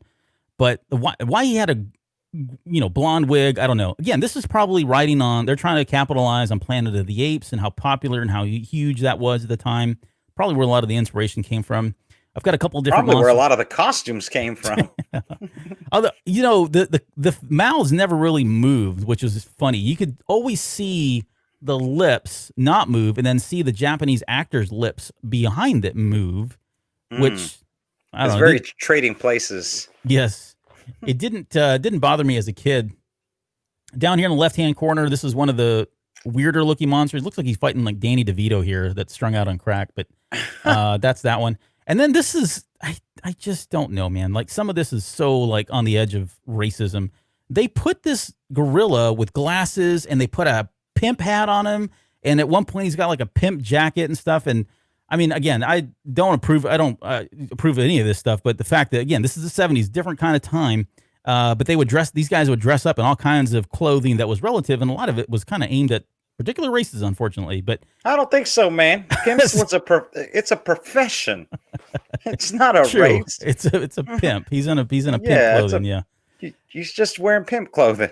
But so yeah, this is one of my favorites. I really love the fact all these different monsters that he would fight every week. And the big thing though for me, and not only this, but one of the other cool things was just the song, the intro. So when you hear the Japanese version, it's got some strings and it's all Japanese until you hear go Spectreman. You hear that part in there, but otherwise everything else is Japanese. With the American version though, they redid the intro and they added a new song, and this song is actually a real song. So the band is called the Mystic Moody Orchestra. The name of the song is called The First Day of Forever, and it's off their Awakening album, which is what I'm showing here. This is the cover of the album. If you go back and listen to this song, it sounds exactly like the intro to Spectreman, but with different lyrics and not as long. But the song itself is really cool. It's got a great bass line going on. The drums are really quick and happening. It's a really up-tempo type thing. But man, you hear that song, or at least when I would hear it, it would really get me pumped up for the episode. And it even does it at the very end with the credits. They play the same song here. But I think for me, one of the greatest things about this show was actually the intro song. Like I hear this song today, and I really love it. I actually have it on my playlist for the Ready Player One, the Basement podcast playlist that I've got as well. So, Did you hear this? Did you get to hear the American song? No, because I didn't see the American version. Oh, okay. So I heard the happy music, like that. All these things seem to have, like the music never seems to make sense with the show. It's a bunch of kids singing. Yeah, it's always something happy. It's not appropriate for what's going to go down. Right. Not in America, man. Yeah. Like lasers coming out of breasts. That's going to go down in 5 minutes. Let's let the kids sing the intro. Right. This cover looks more like the Black Sabbath album cover, but it does. If you, if you're listening to the show and you've not had a chance, go listen. Just go to YouTube and type in Spectreman intro and listen to that. It's pretty good. If I get a chance, I'll drop it in the music bed. So while this is playing as well. All right, we got to move on because we're running out of time. And finally, did we say the best for last? I don't know. We'll determine that here in just a minute. No, you didn't. You didn't. This is Supaidaman, which ran from 1978 to 1979, 41 episodes, and yet another tokusatsu show created by Toei. And it is very, very, very loosely based on the Spider-Man that we all know and love in the U.S. And let's be real, it's not. It's not. It's not even not even a little bit. I was trying to keep a straight face as I said that. Dude, what is this show? I remember seeing I saw this show before even Ready Player One. Okay. A bastardization of Spider-Man. I love Spider-Man, right? He's like one of my top 4. Yeah. No excuse for this show existing. There's no excuse for this show existing. All right. Well, again, this really has nothing to do with the Spider-Man that we know. But the plot is you got a young man named Takuya Yamashiro, and he's been bestowed the power of an alien race to protect Earth from aliens hell-bent on world domination.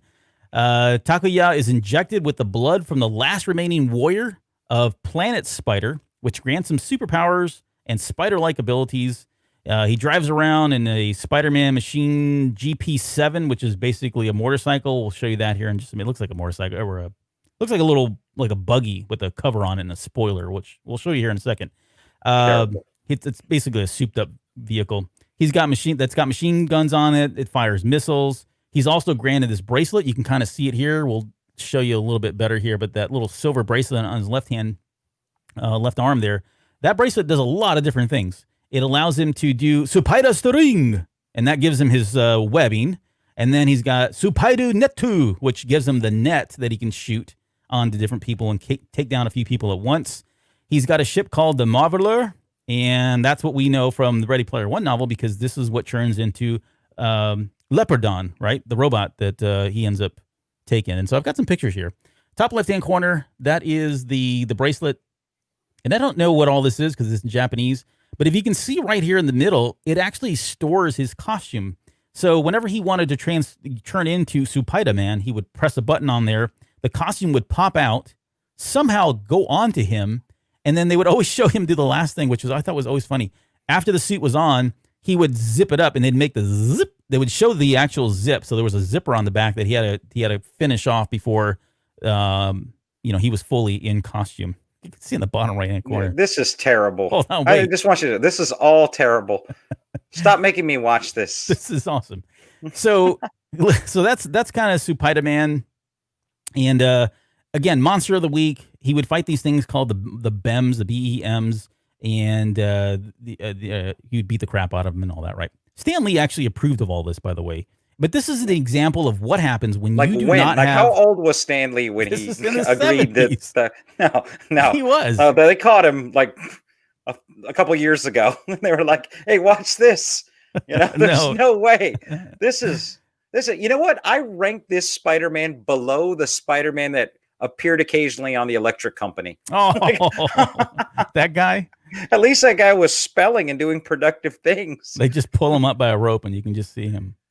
This guy just is a mishmash of American superheroes along with giant robots. Oh, did you see the giant robot, by the way, in Japan? Yeah. Did you see that? Yeah, it's a Gundam. Yeah, it's a Gundam vehicle that transforms or goes down or whatever. Yeah. That's totally cool. It's not a giant Gundam. That's a normal size Gundam. Yeah, I'm sorry. I saw on every YouTube comment. Right. I was like, oh, it's a giant Gundam. No, it's a regular size Gundam. It's the regular size. That's how big they are. That's how they are. 5 stories. Getting back to this. All right. So let's talk about Leopardon, because this is a robot here that he and you can see in the bottom right-hand corner, that is what it looks like there. That's the Marveler, and he could summon the Marveler off of his bracelet. And then whenever it was time, first off, Leopardon, 200 feet tall, 2,500 pounds in weight. I don't know how they came up with it. I'm sure in some episode that don't make any sense. You can't be 25 feet tall and 2,500 pounds. That's what it says. I don't know, man. There's no way. That's what you could just knock him over. He's made from a high polycarbonate fiber chassis. Well, even if he is, all I'm saying is 40-mile-an-hour winds and that thing's falling over. You got to get some structural engineer to work on the weight distribution of that thing. It'll never work. It's not going to work. Clearly it does. It doesn't work. So Marveler would change into Leopardon, and so you got to put your claws forward like this. Come on, just do this for me. Oh, me. Oh, yeah. Okay. Okay. Your claws forward like this, and then you cross your arms over your face.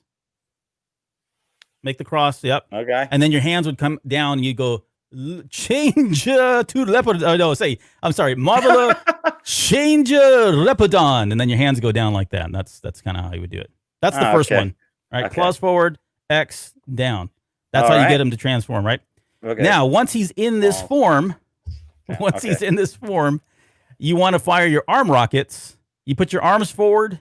Your fingers extended, kind of like this. I can't do it because the microphone's annoying. You got to your fingers have to be out. There you go. Just like that. And you say, rockets. And then that's what we shoot the rockets out. Rockets. Interesting. All right. You see this that's thing on the same move that Electro Woman uses, just so you know. This is the same. It actually is, I know. Except she does the little finger thing. Jazz hands. She does jazz hands. The little V here at the top on his helmet, you can see, or on his, I guess his face, his helmet, whatever, right here. This thing would come off and it would fly out and he could use it to attack people. And that was called the arc turn. And so he would take his arm. You don't have to do this anymore. I'll just do it. He would take his hand. He would go like this arm, like kind of make a motion like this. And then yell out, was a arm pulled in and around close to the face, and then extended like this, and then he would say arc turn, and then the arc would fly off his head and attack them. Huh. And then there's other ones. We're not gonna do all these. He had sword vigor, so he would make a salute and then go down like a choppy motion that would pull out the sword that he had. There was a shield that he had as well. It looked very similar to his right shin, left shin. You see this little circle thing, and even on his belt, I guess. That's what the shield looked like. It was just much larger. Why is this show getting so much love on this podcast?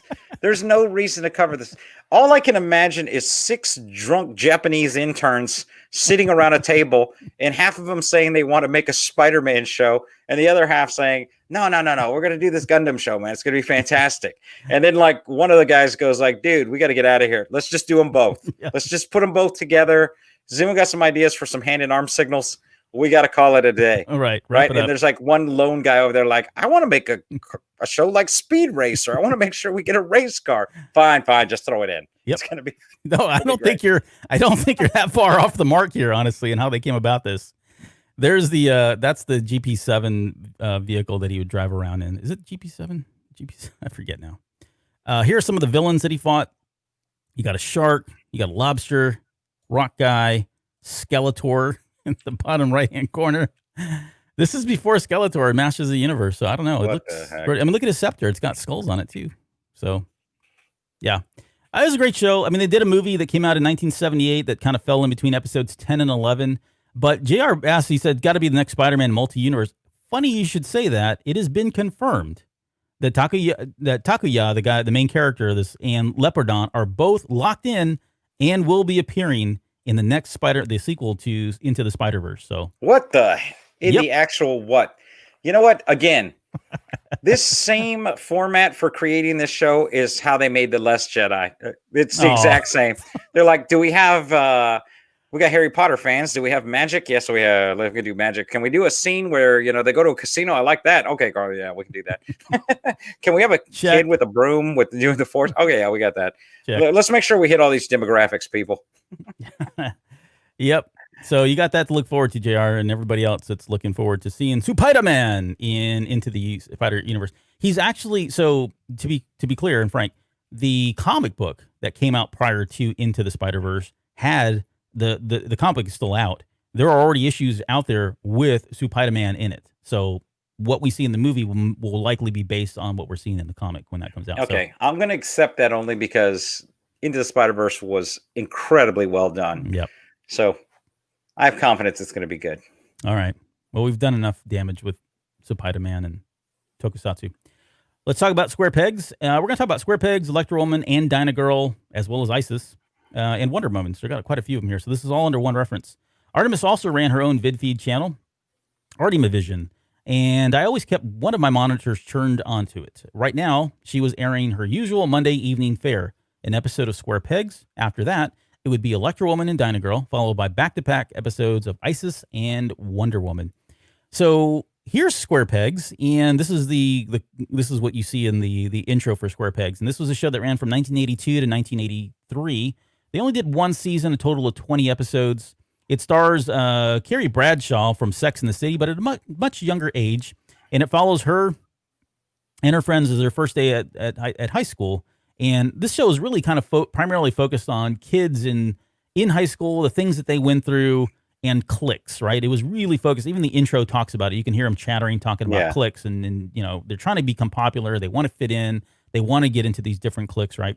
But they dealt with topics like bullying and divorce. There's an episode where someone gets obsessed by Pac-Man, and there has to be an exorcism. We'll talk about that because I've got some images for that one a little bit later. It is a comedy. Their laugh track was very interesting. Like, it's almost like a half laugh track. They didn't run it all the time. They would do jokes, and then every 5 or 6 joke, or they had a really big one they were revving up, they would play the laugh track. Otherwise, those jokes just were dead silent the entire time. I actually think that format works for this show. Yeah. Because it's labeled as a comedy, but to me, it was almost because of the issues they dealt with on most of the shows, including the pilot. It's a very dark comedy because it's really close to home kind of for people that are awkward and out of sorts. This show, I did watch. This show is the formula for most nerds like me transition from middle school to high school. Mhm. It's what you're trying to do. You're trying to redefine yourself. You're trying to make yourself popular. And no kidding. So have you seen the pilot of this show? Yeah. Like Oh, the yeah. first episode? That was literally me going to high school. Somebody saying, "Oh, you want to be popular? You're going to have to join drama." Right. And what the hell do I know about being popular? Yeah, Sure, just I'll so you join. know, in retrospect, not all the popular kids are in drama. Now, don't get me wrong, that clique works, and I had a great time. I don't regret anything about my high school experience. It was amazing. I wouldn't be the person I was today without it. But I actually, even though this is really about a pair of girls' journey through high school, this really worked for me. Mhm. It's sad this was only 16 episodes. It almost feels like a precursor to Freaks and Geeks. Yes. Yeah. Yeah, for sure. There and hence the title Square Pegs, right? They really didn't fit in with a lot of different cliques, and that's kind of the. I mean, it had a lot of people in there. I mean, Sarah Jessica Parker. All kidding aside, is the main actress. You can see her clearly in the bottom right hand corner there of that picture. It also had people like Ann Beats, who was in Saturday Night Live at the time. It's got Captain Kirk's son in the top. You see up there with the glasses. He was like the new wave kind of nerd character that didn't fit in. I forget what his name was. I think it was John. I think one was Johnny, and the other one was, I don't know, Brett, whoever. The guy on the left-hand side, he was the nerd of the show. So he was into video games and didn't fit in as well. So these were the four main characters. It also had Jamie Gertz on here as well, a very young Jamie Gertz. And Love Jamie Gertz. Oh, she's actually really good in this show. Like she's on my list. She's on my list. Don't want to know what list we're talking about. You know what list. That's the list. She's on the list. Okay. All right. Calm down. Yeah. So this is Square Pegs. Came on at 8 p.m. I got a little thing there. There's them on the Dynamite magazine. I love Dynamite, and I loved, what was the other one? Hot Dog? What? Yeah. Dude, no guy but No, time Dynamite. out. No, not in the No 80s. one. In the 70s. I had the Mark Hamill one. I had unacceptable. I had the Sean Cassidy one. I had the Sean Cassidy cover. Actual what? That no. No. All right, that's Dynamite magazine, top left-hand corner. Some of the other people. You're not my best friend anymore. That's fine. Mark the time. Time of death. This is we've got Rick Springfield was on here. That's not what he looked like. I just couldn't find a picture of him in the show, and I ran out of time. But that's Rick Springfield. Devo is in here, and they actually do a whole song. They do "That's Good" during Muffy's Bat Mitzvah, which is the name of the episode, and that's Jamie Gertz's character. She has like a bat mitzvah, or she has a bar mitzvah, and they invite Devo of all bands. I don't remember if they actually yeah, they do. I think they say this is Devo. They announce him as Devo. And they do the whole song. Like, it's not even just like a little clip. They do the entire song, and they cut away throughout the episode while they're playing, but it was kind of cool. And there were a lot of musical influences in the show, whether it was bands playing like this. They had some famous band people in there. I think the drummer from, who was it? It wasn't like Led Zeppelin, but it was a pretty famous band at the time, was on the show and was playing a drummer part of a band in the show. There were songs the kids would sing. Sometimes there were like really popular songs from the 80s would be playing in the background as kind of like a montage or just, scene transition kind of thing. So huge musical influences. But you see here, this one episode is called Pac-Man Fever. And this is where this kid named Marshall, this is the kid right here, he becomes obsessed with playing Pac-Man, and to the point where he becomes, he can't stop doing it, and it gets really out of hand. And I don't have it in here.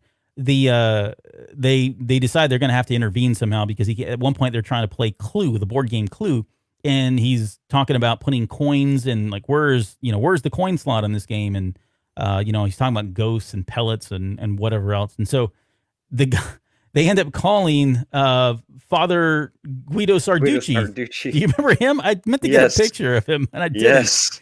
But he was obviously hugely popular in the 70s and 80s. He was on Saturday Night Live and did his skits there as comedy. He's a stand-up comedian. But they go get him to perform The Exorcist because he's obsessed with Pac-Man. He's got Pac-Man fever.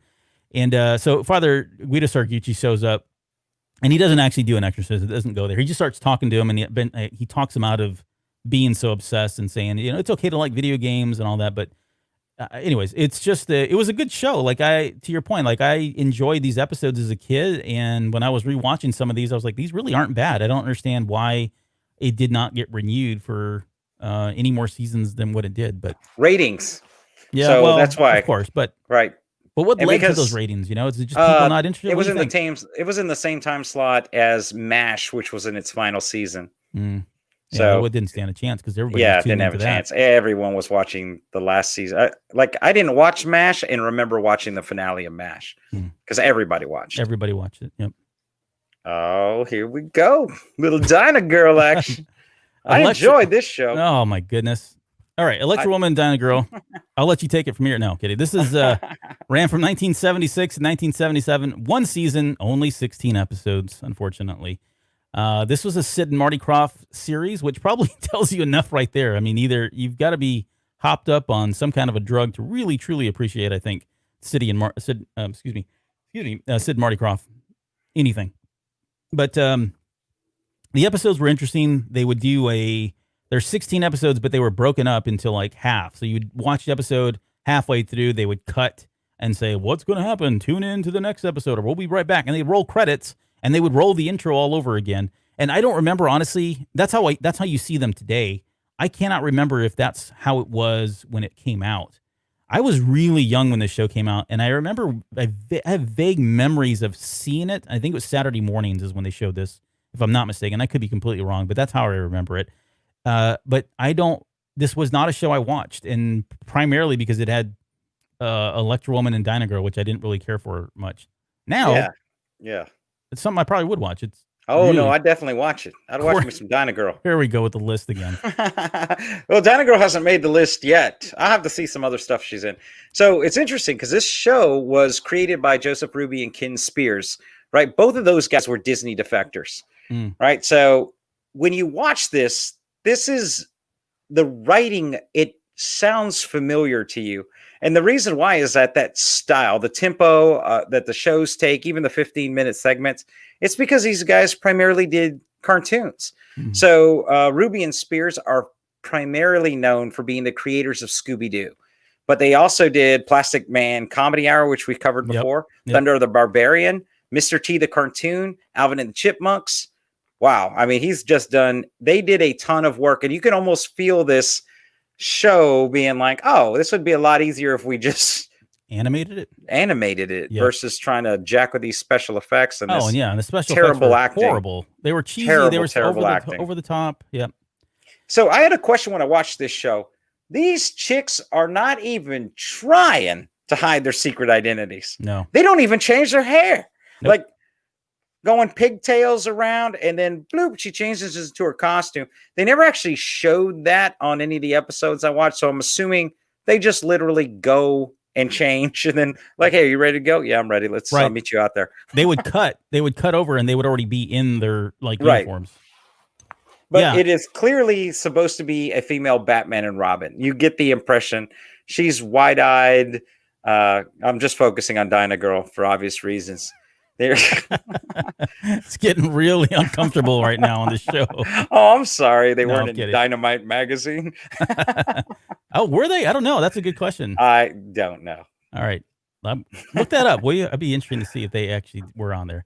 So I'll give everybody the premise since we didn't do that. So by day, Lori, no last name, and Judy, no last name, are female newspaper writers, but by way of the Electra change, they were Electra Woman and Dinah Girl, a crime-fighting duo who rode around in the Electra car out of their Electra base, communicating on their Electra comms to take down evildoers such as the Empress of Evil, the Spider Lady, who looks a lot like Spider-Man, or Spider-Woman at the time, and then the Pharaoh. And I got a picture of the Pharaoh in the top right-hand corner here. He ends up being kind of like the main bad guy, I think, and definitely is the last guy in the final episode. There's like a 2-part episode where they kind of take him on.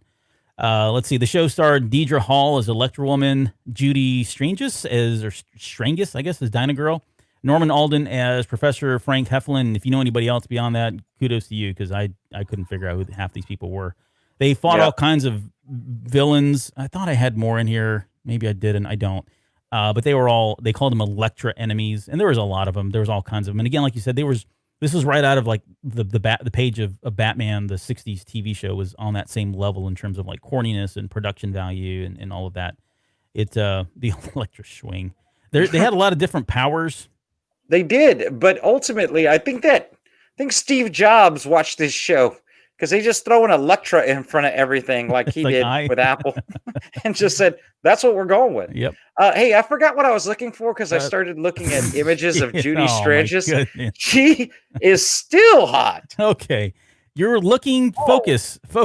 You need to look for Electra Woman and Dyna Girl on the cover of Dynamite or Hot Dog magazine. Hot Dog was the other one that you would get from Scholastic, and I love that one as well.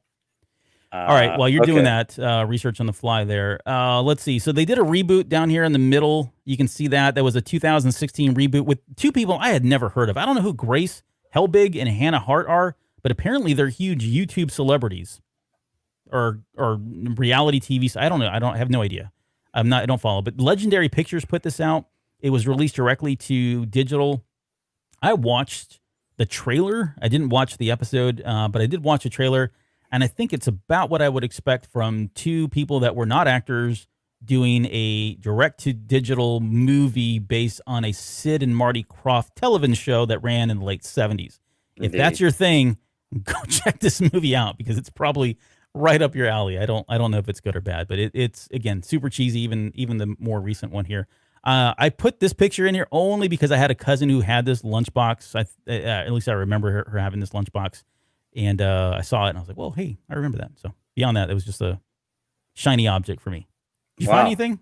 I did. So they did make the cover of Teens Now, and that was it. They were in Teen Scene, which was another one of those magazines like you apparently liked. But they didn't make the cover. They were just like in the inset somewhere. So for the rest of the show, I'm going to continue to look at pictures of Judy because, man, she is hot. All right. All right. Let's move on. There's the Dynacar, by the way. I should just point that out. Number 10 is in jeopardy on my list. Oh, no, my goodness. I'm going to get my wife this outfit. See if I can buy one on Etsy. Here we go with ISIS. So ISIS, 1975, 1977, 2 seasons, 22 episodes. You had Andrea Thomas, who was a young high school science teacher, digs up an ancient Egyptian amulet that grants her the powers of Isis, the Egyptian goddess of magic and wisdom. When I read the reference, I thought it was ISIS from the Middle East. No. I didn't understand why it was in there because I was like, well, ISIS. Shut they up. didn't form until 99. No, wrong ISIS. This is not. Well, in that case, I didn't do any research on this. But if you want to know about terrorism, I got you. All right. If there's time at the end of the show, we'll do that. Okay. So this is So Miss Thomas decides to not use these powers to cure disease, eliminate famine, or bring about world peace. Instead, she uses these powers to bring justice to the most vile of the vile high school students. Right? She takes her powers and she nabs these kids doing awful things that are in her high school where she teaches that as a science teacher. So this starred Joanna Cameron as Andrea Thomas, a.k.a. Isis. It had Brian Cutler as Rick Mason, Joanna Pang as Cindy Lee, Ronalda Douglas as Renee Carroll. And we should also note there was a black raven that was called Tut, who Andrea Thomas, the actress, hated. And you can see it right here. This is the black raven named Tut. Very contentious relationship. You can see here, this is Isis flying. This is right out of the intro where she's lifting up this box that she finds, and inside there is the amulet that grants her the powers of Isis. And that's her right here. This is Joanna Cameron. So very attractive woman.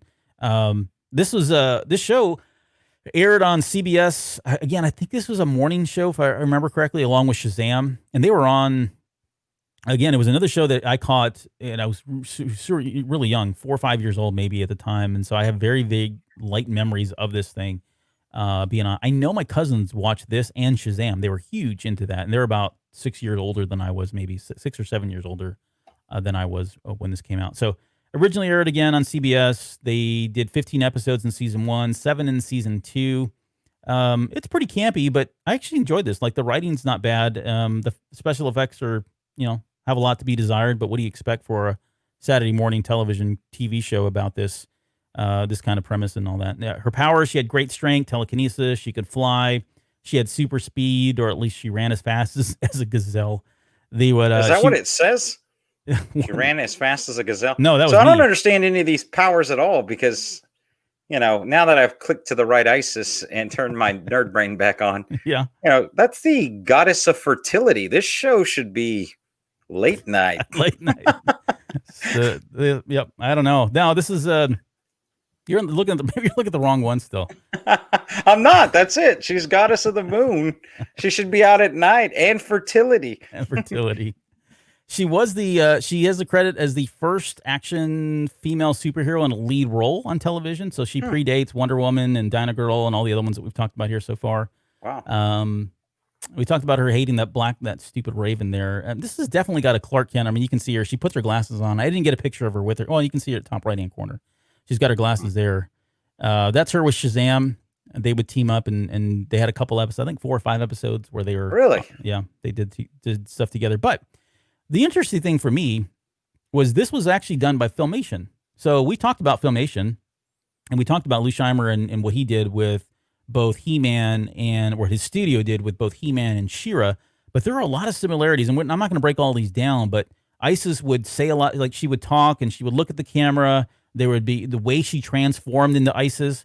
It's all very similar to He-Man and to She-Ra. And so you got to think that when it came time to create the He-Man cartoon, because that was really thrown on their lap last minute and said, holy crap, we need to sell these action figures. We need a cartoon. Hey, Filmation and Scheimer, can you put something together quickly? I think they went to the well here with Isis, and I don't have any proof of this other than there's just a lot of similarities in how the characters transform. And they, you've got She-Ra, you've got her Isis, they've got powers. Even when she looks up into the air, it's like right out of the cartoon itself. But yeah, interesting that it's all the same group here. And this is obviously before they got into cartoons, before Scheimer got into cartoons and started doing all that with Filmation. So did you watch this? What did you think of the show? Yeah, so like I said, I was researching the wrong Isis. So all right, we're gonna move I got on nothing on you. Okay. All right, the last one is arguably the largest and most popular one, and this is Wonder Woman, which ran from 1975 to 79, 3 seasons, 59 episodes. This was the first and only live-action Wonder Woman series, although she did pop up in Smallville. She came up in The Flash, Batwoman, I think more recently. It was aired originally on ABC. They moved it over to CBS. That starred Linda Carter as Diana Prince as Wonder Woman, and Wonder Woman you can see here. There's the little jiffies. And it also had Lyle Waggoner as Steve Trevor, who off camera, they didn't care for each other. Like there was no lost blood between these two actors, and they continued to grow farther and farther apart, did not like each other. And so as that season went on and they were still writing season 1, they wrote more scenes where they were not together just to keep them separated as much as possible, which is ironic because they're supposed to be the love interest in this TV show. And the premise is familiar. I mean, it's Wonder Woman, right? You got a military guy. He finds the island of Amazon. One of the women there goes back with him to the United States. She becomes Wonder Woman, protects us from all kinds of stuff. In the show, they introduced the invisible jet. She had her bracers that you can see right there. And now the ones that she's wearing there, those are the gold bracers that she had, or the bracelets. And in season 1, they were more silver. Same thing with her crown. They kind of changed her look a little bit as the series went on, as we got closer to season 3. Yeah, she had fewer stars in the later episodes as well. Oh. So, and that's how she would transform or turn into Wonder Woman. She would spin around like that, and they'd throw this little ball of light. And in season 1, it was slow motion. They would kind of slow it down and integrate 2 videos on top of each other to show her transform. It was too costly, and it was taking a lot of time to do in the editing because, back then it was a bigger effort to do. And so to speed things up and to cheapen the production value of it all, or the cost of it, they just came up with this light that you kind of see here. They would just white it all out and then cut over to the other thing there. That was actually Linda Carter, by the way. She's the one that came up with the idea. They're trying to figure out, okay, how do we make her transform into Wonder Woman? And Carter said, why don't I spin around? There's a great little jiffy of the new Wonder Woman where she's doing it as well. And it's kind of famous now these days. But anyways. Which was delayed again. Got pushed back another 6 months, 2 weeks ago. I'm still waiting for that. I can't wait for it, honestly. Let's see. There's a lot of famous guests that came on the show. There's Linda Carter right there. There's, Waggoner. Steve Trevor, back when they still liked each other. That's the outfit from season 1 here. Judge Reinhold was in the show. That's him from Fast Times at Ridgemont High in a very inappropriate scene. There's Rick Springfield again. He popped up in here as well. Like he was all over the place in the late 70s until he got into General Hospital and then went on with his music career. I'm just saying you can't see his hands either. That's true. Well, to be fair, you can't see anybody's hands on the screen. There's this is Dick Van Patten. I think we've all know him. He was hugely popular in the 70s and did TV show. Ed Begley Jr. again, 70s and 80s television movies, that kind of thing. So I had a number of people on this that showed up from time, and tons and tons of people that were popular in the 70s, especially in television, made their way onto Wonder Woman at some point. And I guess what I wanted to ask you is like, where does Wonder Woman sit with you just in general? Like, it seems like she's more, even before the movie came out, right? Even before the more recent movie came out, I feel like she was apexing, like she was becoming more and more popular. There was more merchandise out there. More and more women were getting tattoos and wearing clothing. You'd see the merchandise everywhere. And it's always been out there. I'm not saying it hasn't, but it just felt like leading up into the movie, there was a growing fever for Wonder Woman and what she stood for, because a lot of people consider her to be the first female action star that really they grew up with, or their moms grew up with, or made it really big, to the tune of like a Superman or a Spider-Man. You know, they call her she's part of the holy trinity between Batman, Spider-Man, and Superman. But where did she sit with you growing up, and maybe with your own family now, that a family with as many girls as you have? Yeah, I would say growing up, no, not one of my favorite superheroes for sure, because I mean, when this show was airing, I mean, girls were still creepy and they had cooties, and I wasn't nothing about it. To my dad, this is still the best Wonder Woman. Hmm. For me, Gal Gadot does a better job in this role. I get that this is iconic because she was the first and Linda Carter really made this role, but I like Gal Gadot. She's on the list. Oh my goodness! I'm just saying, this is that kind of episode for us. I should have renamed this episode to On the List. On the list. Yes. Well, there she is for you. Well done. I did include her. And I do like it for my girls, right? I do like this. There has to be some nerdery for the girls, someone that they can associate with, and I like it. Yeah, I like it a lot. Apparently so. Yeah, I would agree. Like, I like Gal Gadot probably more than Linda Carter, even though I grew up with Linda Carter.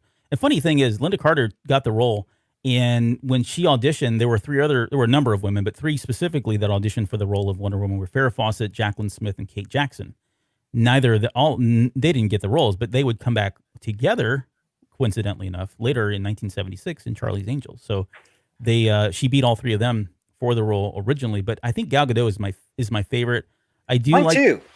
I think so when I talk to not for that reason. Okay. So I think when I talk to people that prefer Linda Carter as Wonder Woman, they believe that she was powerful enough, right? She was forward enough.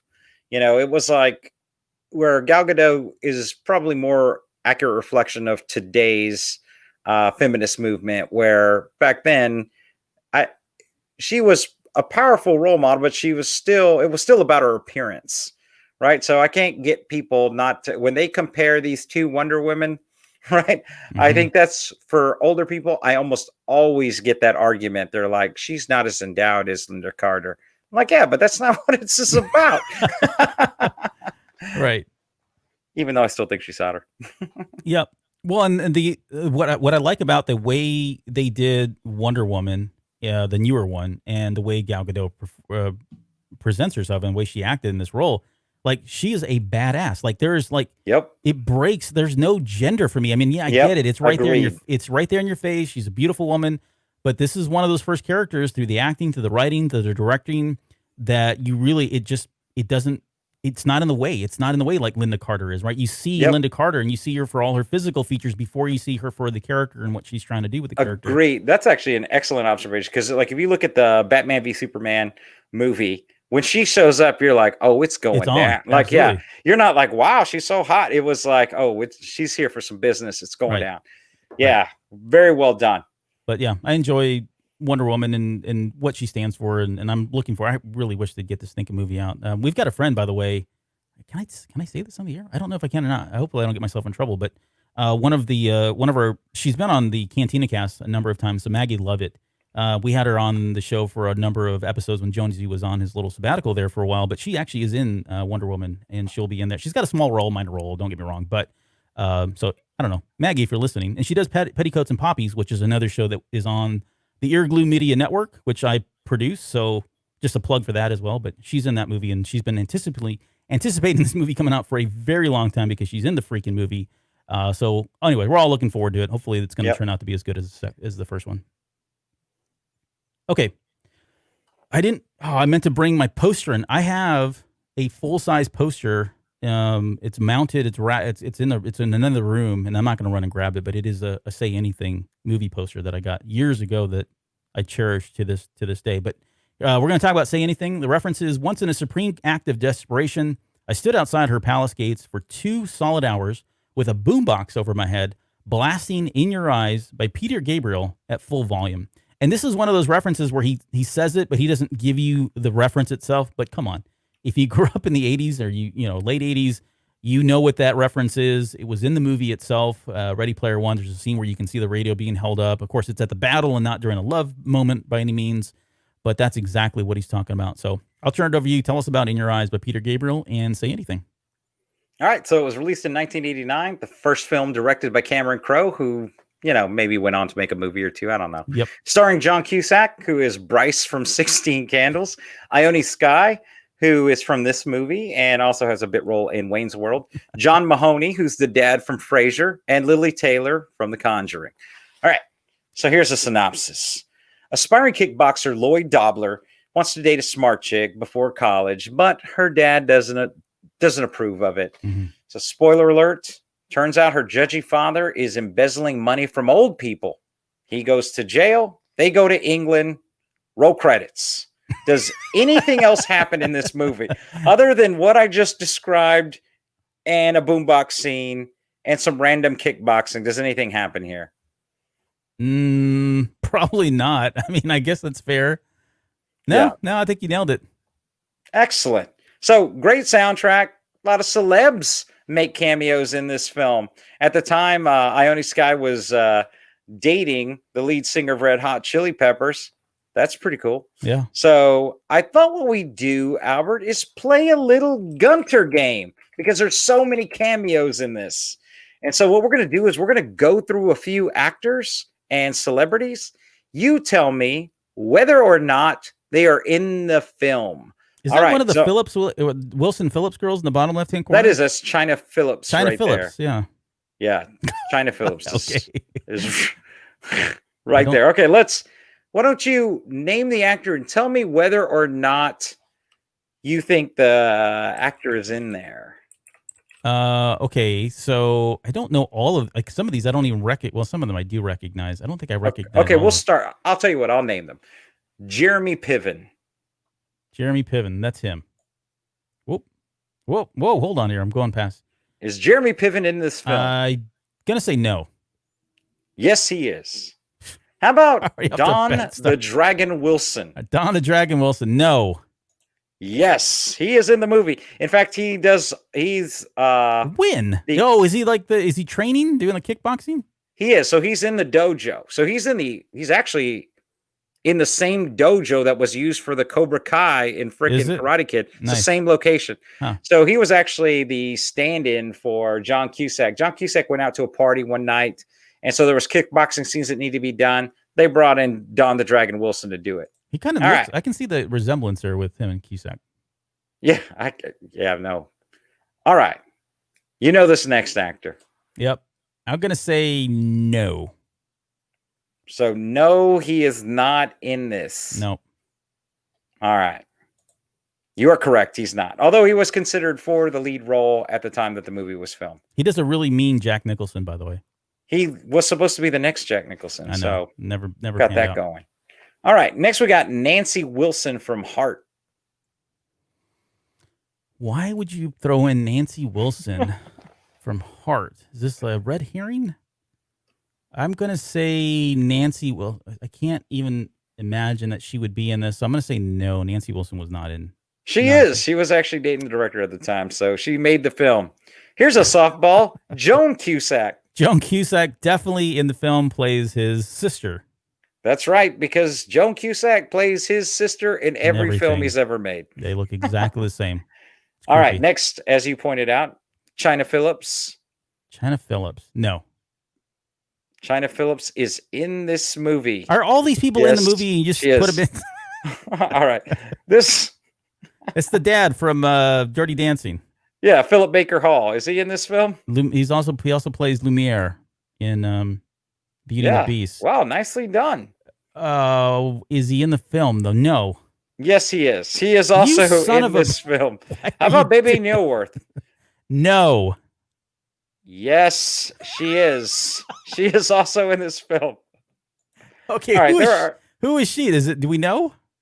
I Or didn't she's do just that a- level of reasoning. Like just a bunch of I don't know, background characters. These are proper cameos. Okay. Like uncredited cameos. Well, you gave me the director's main squeeze there, so I don't know where to go with this.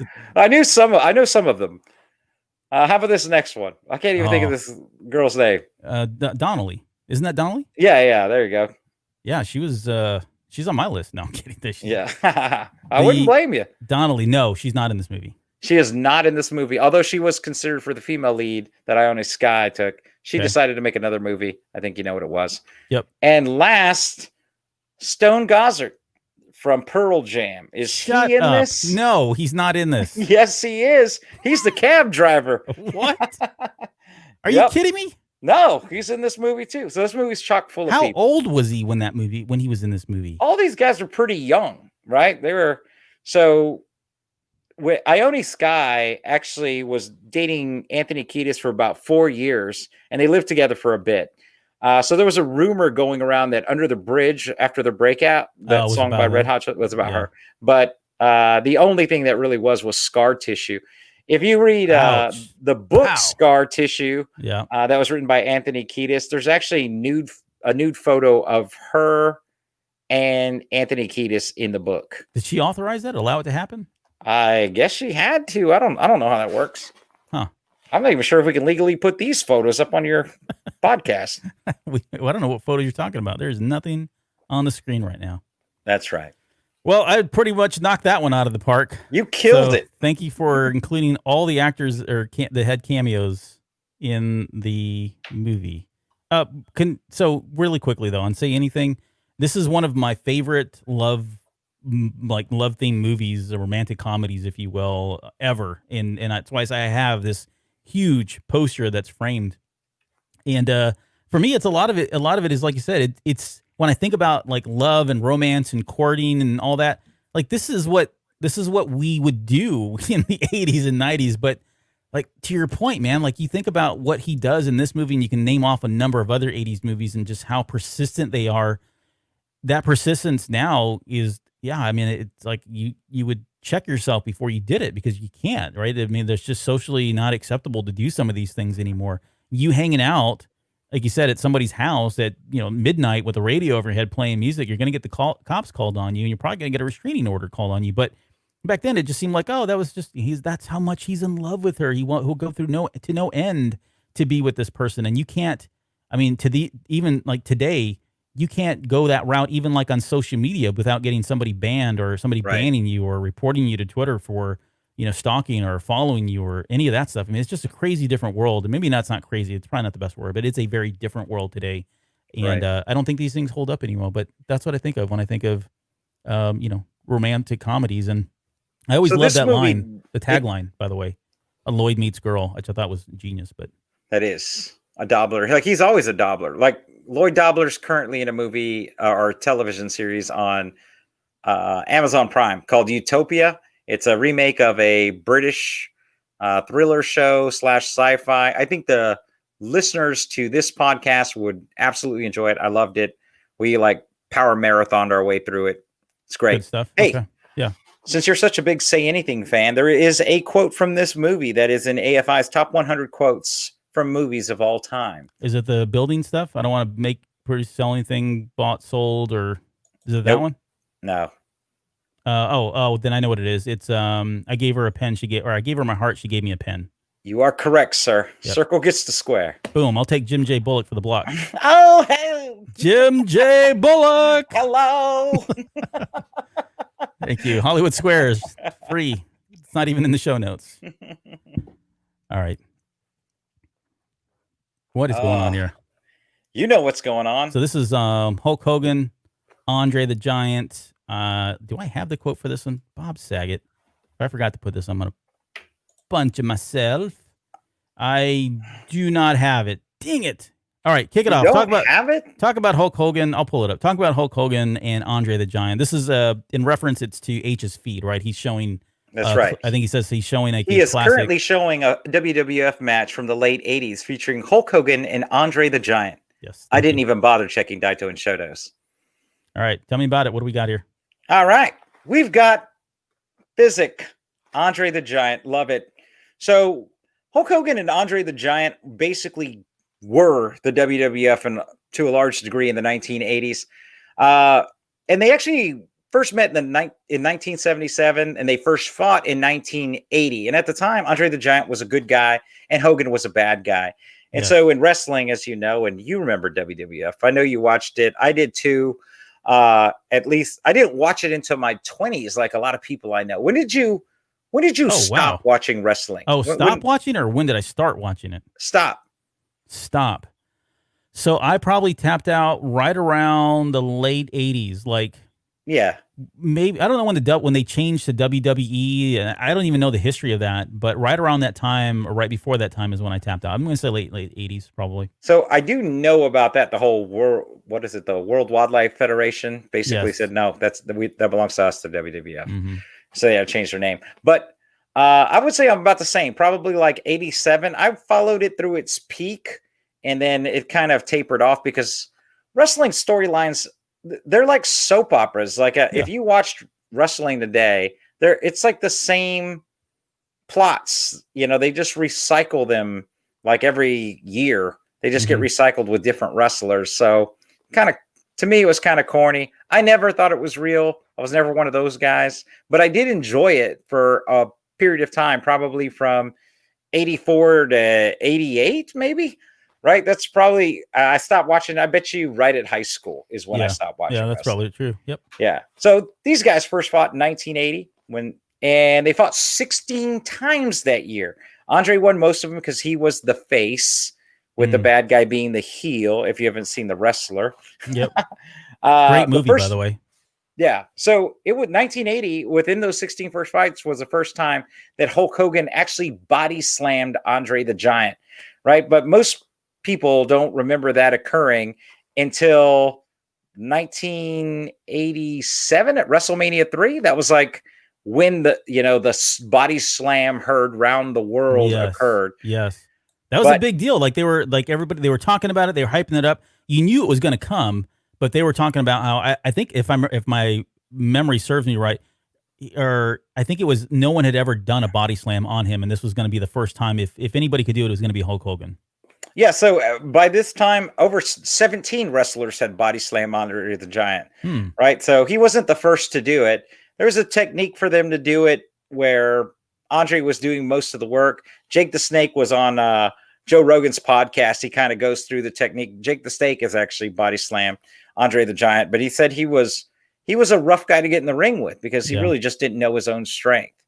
What's interesting to me about Andre the Giant's life, and for most people that don't know, Andre the Giant suffered from acromegaly, which is just a problem with his pituitary gland creating too many hormones, which caused him to all his features to be enlarged. His father was a tall guy, but he was the only person that suffered from this. So he was in pain most of his life. Yeah. And so he wasn't really about being a wrestler. He always looked at himself as an entertainer. Like that's what he wanted to do. So he has a pretty extensive, acting career. He started acting before he was wrestling. So in 1977, he was in The $6 Million Man, which we have here. As Bigfoot. Yep. Right. He was in BJ and the Bear in 1981 in an episode called, in the worst title ever, Bear Snow and the Seven Lady Truckers. Oh my goodness. I'm going to go look. Hold on. Let me write that down because that's an episode I got to check out. And I'm guessing that's the one with the women in the bikinis here. Yeah. Yep. You nailed it. That's the best image I could get of that. He was in The Fall Guy in 82. The Greatest American Hero in 1983. That's the bottom right down here. Yep. Uncredited, he played Dagoth in Conan the Destroyer. which is that monster at the end. That looks like the same monster, the rhino we were talking about from Kikaider. That's a better monster than It's that. got a red horn. Come on. Okay. Rip it out. That's why you can see him up here in this corner. But you know what? That reminds me of someone who's on the list. What? Oh, Olivia DeBow? Oh, Bombata. Bombata. Nice. Do it, Doug. Yeah. Andre the Giant, amazing life. A tragic, amazing life, but always the entertainer. Great guy. So if you remember, this is the wrestling prime, I'm assuming, for both of us, 83 to 87. Oh, yeah. These trading cards were available on ice cream trucks. And there was one right outside my middle school. And I would buy a pack of these like every day that I left from school, trying to collect all of them. Right? Who was your favorite wrestler? Oh, I already then? see several of them that I absolutely loved. So not to get racist, but hey, man, Tito Santana. I was all about Tito Santana because he was like the Mexican wrestler that come over down from Mexico. He didn't wear a mask. I was all about him. Mr. Fuji was another one. I mean, you couldn't get more stereotypical than Mr. Fuji in terms of what and all these they were all like over the top caricatures, over the top stereotypes, even including like the Iron Sheik and who else? Brutus Beefcake was always weird. I see him down there. Do you got Hacksaw Jim Duggins? Is he on here? He's not. No. Well, no. Is that him? Where it says lock him up right here? Let me see. No. Is that him? It looks kind of like No, that him. might be Big John Studd, actually, because he's got the red boots. Oh, there you go. Yeah, I think that's Big John Studd. Let's see. Who else is on here? You got Tito Hillbilly Jim. Oh, my goodness. I forgot about that guy. Yeah, Hillbilly Jim. Roddy Piper, we've talked about a lot. Wendy Richter, I remember her. The Superfly Snuka. What about Coco Beware? Do you got him on here? Coco Beware is not on there. So he's a little bit later, though. What's interesting is look at how few, like George the Animal Steel's on here still, right? So this has got to be 84, 85 before they really hit their apex, right? Oh, yeah. Brandon brings up, this is a great book. As You Wish. If you're ever looking for some Andre the Giant behind the scenes, funny stories, which are also sad, that's great. It's a great book. It's well done. I'll lend you my copy of it. Thank you. I'll gladly take it. Yes. And then you had George the Animal Steel, and I remember his like thing was he'd go out and eat your face, like he'd bite you or something like that, and make you bleed. It's like the Jeffrey Dahmer of wrestling at the time. I remember the lady down. Was that Wendy Richter again? Chewing the bubble gum. I remember the outfit. Yep. So, yeah, my favorite, Jimmy Snuka. No, Superfly. No Snuka. doubt, Superfly Snuka. Nobody jumped off that top buckle the way he did. He kept a lot of air too. Excellent. Yeah, no, there's some people that are definitely not on here that I remember, like Mr. Perfect and all that. But again, these were probably wrestlers that came out around 86, 87, and I think what year did you say these cards came out? Probably 84, 85. Okay. Yeah, so it was probably right after that. Yeah. And remember, there was a merger there for a bit because, what was it? WCW wrestling had a lot of popular wrestlers that ended up migrating to WWF in the coming years. Yeah. Right. And so we came down here to Texas, and I forget what it was called, but it was a Texas Wrestling Federation or something, Texas Wrestling Group. And that had the Von Erichs, like Kerry Von Erich, Kevin Von Erich, right, the Iron Claw, and they made their way over into the WWF for a very small amount of time, but I do remember those guys as well. And they were some of my favorites only because they were from Texas and they were Texas boys, and we could get behind them because they had made it all the way up to the WWF. There's some great people in here. I've got a friend at the office who knows way too much about wrestling, like everything you could possibly know about the sport of wrestling. Like to this day is about it. Still goes to matches. So if you're ever wondering who's still going to the matches, it's dude in my office. Said that guy. He's holding a sign. Right. All right, let's talk about Hulk Hogan because boy, let me tell you something, brother. When I get these 24.5-inch pythons wrapped around you, brother, what you gonna do? Dude, I loved Hulk Hogan. How many T-shirts were ripped at your house trying to emulate Hulk Hogan? None. I did not have the upper stupid collar. I didn't have the upper body strength. I couldn't. To this day, I couldn't rip the collar off of a T-shirt. I don't think that's pathetic. All right. I think so then I noticed he cheated. He pre-cutted his shirts so they didn't have the collar. Stop ruining the magic. You could just do it. right? Stop ruining Excellent. the magic. But Hulk Hogan was everywhere in the 80s. I mean, Yes. you name it. Cartoons, comic books. He was in the A-Team. He was on the Love Boat. He was showing up with freaking Cyndi Lauper. He marries freaking Dolly Parton in some music video. It's crazy. He shows up. He co-hosts SNL with Mr. T, like right around the time that Rocky 3 shows up. He's Nice. hanging out with your president. Yeah, He's making terrible, terrible movies. And No I don't Holds even. Barred. That surely you're not talking about that movie. Yes, that's one of them. And then the other one I think is Suburban Commando. Yes, that was Whoa. That was so bad. My Oh, goodness. so I got a question for you. There's one that I haven't pointed out here. He's wearing a red bandana over his head and he's ripping his shirt. I will give you $1 American if you can guess what movie that's from. Where he's in a. I've seen this movie. Does he play himself in this movie? Yes, he does. It's a cameo. He's not starring in this film. Yeah. I can't recall, but when I saw that, I was like, I know I've seen that before. That's from Gremlins 2, sir. Oh, that's right. He plays himself. Yes. Dang And it. that's all I really got on Hulk Hogan. Well, I mean, I remember. No, go ahead. Go ahead.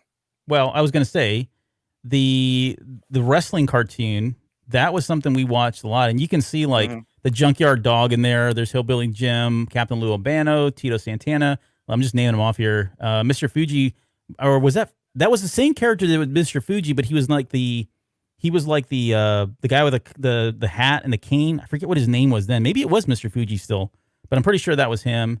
You've got Boris or the Iron Sheik. What was the Russian's name? Okay, so Boris, wasn't it?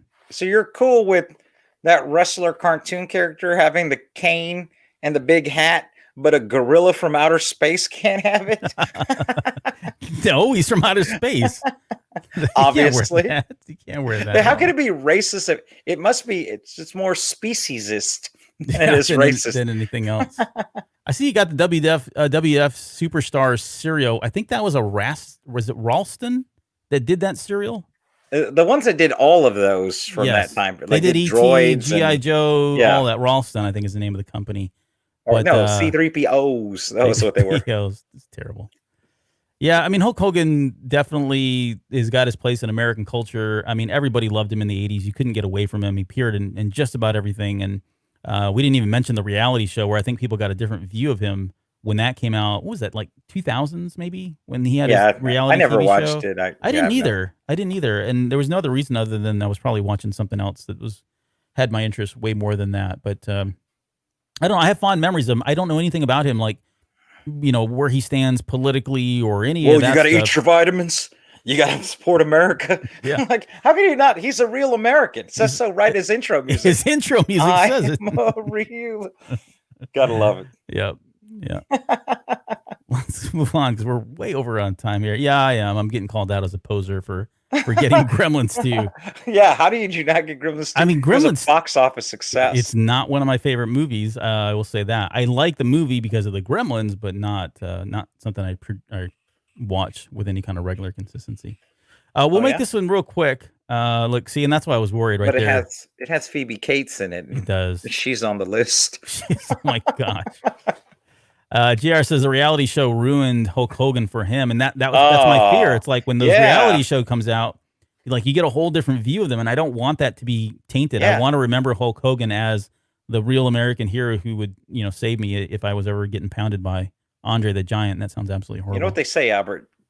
Never meet your heroes. That's right. So I'm concerned about you meeting Ernest Cline. They're gonna let you down. Right? I'm gonna have to get you hyped up for this.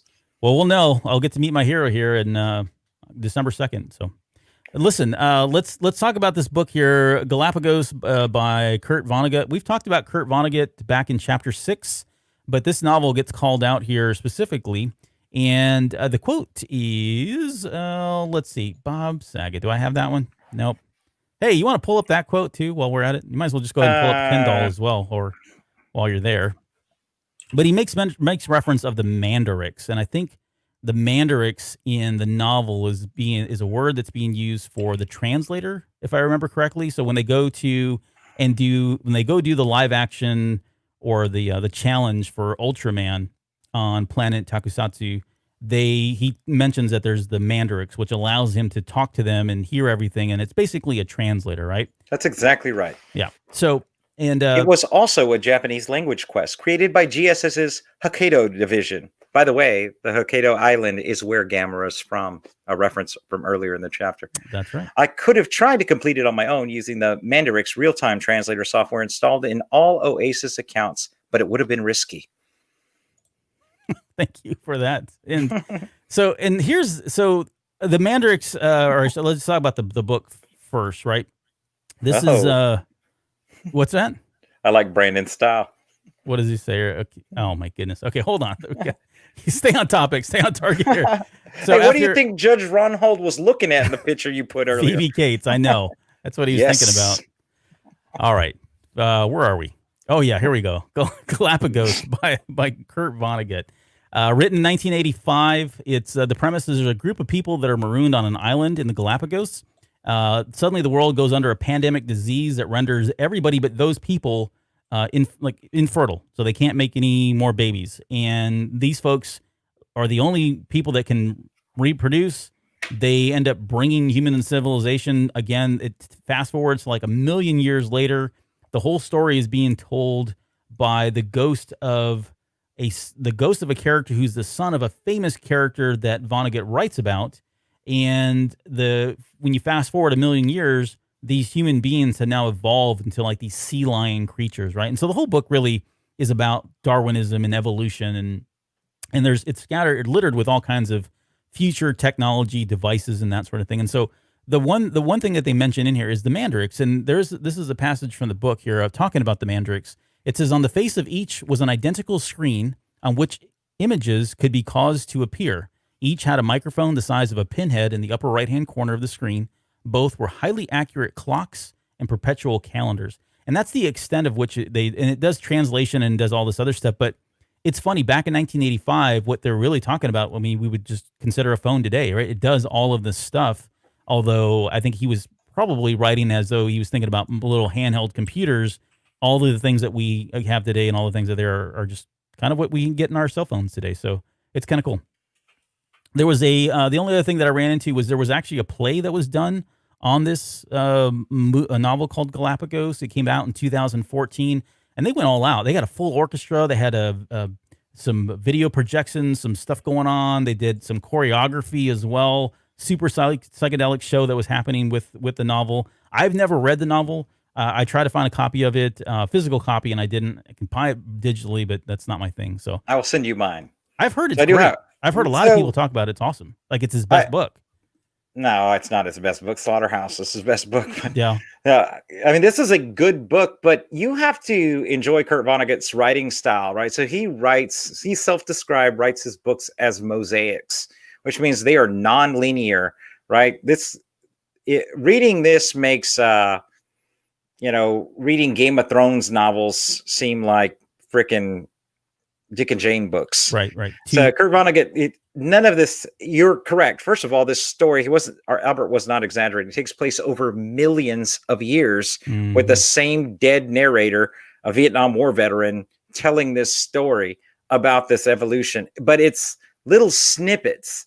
And he always says that, like, each section of my book reads independently, and then collectively, it should give you an image, almost like impressionist novelist, if you wanted to think of it that way. Nice. I think Kurt Vonnegut writes the way that Quentin Tarantino makes films, right? Where it's almost like a series of what seemingly random vignettes and that pulls them make all together. sense. Yeah, pulls them all. In some cases, he doesn't.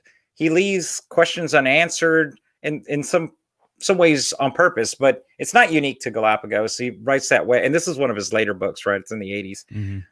But not as good, in my opinion, of Slaughterhouse-Five, 1969.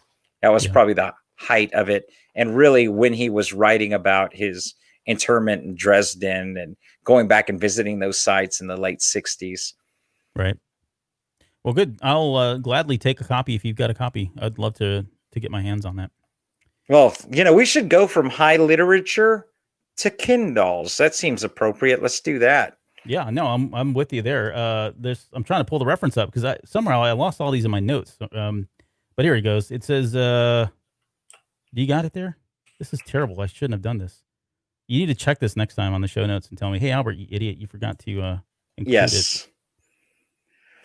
I logged out of my own Oasis account and then used my rig to log into a separate Oasis account I'd been issued for work. The login process completed, and I took control of a happy help desk avatar, a cookie cutter Ken doll that I used to take tech support calls. Ken dolls. So that's what we're going to talk about. And Ken dolls started in 1961. They first appeared as Mattel's Barbie line of dolls just 2 years after Barbie was released. So it wasn't that long afterwards. Now, we'll make this really quick, but these are the two creators of the Ken and Barbie dolls. On the left-hand side, that is Ruth, and the right-hand side, that's Elliot. Those are the handlers. They created the first Barbie dolls. They're billionaires. Eventually, they went on to run Mattel for a number of years. In the bottom right-hand corner, those are their two kids, and their kids' names are Kenneth Handler and Barbara Handler, where they got the names Ken and Barbie. So if you want to think about it, Ken and Barbie are a love interest, and they're brother and sister. Well, they're on and off. Sure, from time to time. And his full name, I didn't know this. Kenneth Sean Carson is the full name of Ken, the Ken doll. And he's done a number. I mean, I think total to date, there's 247 versions of the Ken doll that's come out over the years. But I thought we'd talk about some of the worst ones because that's funnier. This is the back tat Ken doll. This is real. I'm not making this up. There's a picture of him here. I think this is right around the time that, what was the Twilight series came out, I think. And so they released this. I don't know. Maybe this is part of the Twilight series. I don't know. But it came around the same time. But you've got all this elaborate back tattoo stuff going on this doll, which is terrible. The one in the middle is the X-Files one, the Barbie and Ken. I told William before he came on the air, I actually had this. I'm not afraid to admit it. I didn't buy this first off, so don't come at me, bro. Stop. It's right on top of your Dynamite magazines. Dynamite and Hot Dog. Don't forget Hot Dog. There's another magazine called Hot Dog that was just as popular at the time. But the Barbie and Ken doll, I had this because it was gifted to me by somebody that I was with at the time as a significant other thing. But that was a really creepy, spooky, and I mean spooky, I'm using quotes because that was his name, Mulder doll. You can see him right there. The one on the right, that's the Rappin' Rock Barbie, and this is terrible. I've never even seen this. It says real rap beat boombox is what you get there, and you can press that little button and it plays a little tick, tick, tick, tick, tick. I heard there's a YouTube video where somebody's got still playing it. It's really terrible. It says dance with Ken to a jammin' beat, and then it's even got the word yo, just to make sure that it's authentic and legit. This is the Jude. And what do we call this? I don't know. Gentrification. Maybe it is. They're going to drive out the black element. This is Jude Devereaux, the Raider. So they made a Ken and Barbie doll. I guess that's Barbie. Now that I see that, maybe that is even more weird. But that's Ken and Barbie, and it was based off this novel, this New York Times romance bestseller. And, 50 Shades of Ken and Barbie going on here. But they did these two. There's no excuse for this. It's pretty bad. So an interesting fact I found was that Ken and Barbie were together right from the beginning, but they split up in 2004, right? And Mattel said that they needed to have some time apart, right? They ended up reuniting on Valentine's Day in 2011. Aww. It was a big deal, right? But check this out. In the spring of 2010, Mattel issued, and I'm not making this up, you can go find it, Sugar Daddy Ken. No. Yeah. You want to be offended? Go look up Sugar Daddy Ken. Daddy Ken. Awesome. This is the only Ken doll that I really like, and this is the Ken doll that I think appeared in Toy Story 3. It's the characters. It showed up there. He's voiced by none other than Michael Keaton, who's sitting there in the middle. It is great stuff. I mean, Toy Story, the Pixar animation did a great job with this. There's a moment in there where he's trying on different outfits, which are where all of these scenes come from, which is, I think, my favorite moment because you get to see just how ridiculous some of the outfits are that he wore, that he's had over the years. But it's great. I mean, the character is really awesome in Toy Story 3. So kudos for Keaton for doing that. And then I just really quickly point this out. There are, we've heard of the human Barbies, and there's a number of women out there that have had so much plastic surgery done to their faces and their bodies so that they could look like Barbie dolls. There are actually two people that have done this to look like Ken dolls. So on the left-hand side, This is Justin Jedlicka, I think. He's from Brazil, I think, or one of the South American countries. And on the right-hand side, that's Jessica Alves. So Justin on the left-hand side is 190 cosmetic procedures to date. Alves on the right has only had 103 and probably looks more like a Ken doll than the one on the left. But yeah, that guy on the left, are you sure he's like seen a Ken doll? Because he looks like a G.I. Joe figurine. I don't know. And there are other pictures, like it's really hard. If you go look them up, there's so many, like, I hate to use the word variations because that's what you would call like a toy, you know, but that's exactly what it is. There's so many variations of what they've, like, you can see all these different variations of what they've gone through over the years and how much they modify and change their bodies.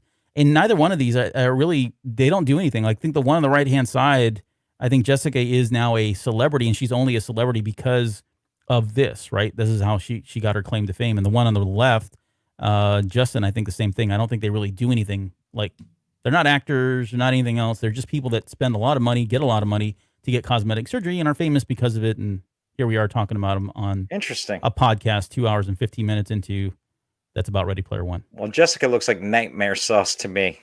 Nightmare sauce. That's not something I want to see. Spooky. Yeah, I don't know. I can't. I even like the Barbie. The first off, plastic surgery. Hey, for the really first time weird. tonight, not on the list. Not on the list.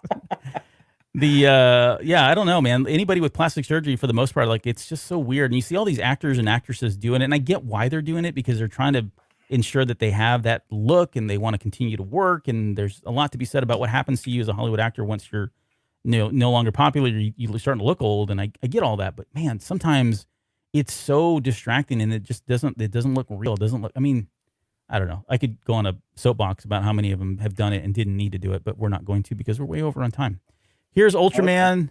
Okay. We're not going to talk about Ultraman, like I said at the beginning of the show, even though Ultraman is dominant in this chapter.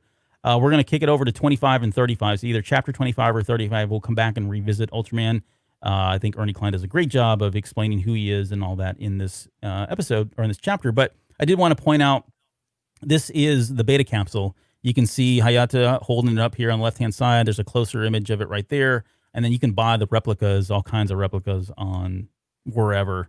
But that is the beta capsule. That was the ultimate artifact and the ultimate prize at the end of the mission that they did with, or that Wade did, Parzival did with Shoto and Daito on Planet Tokusatsu.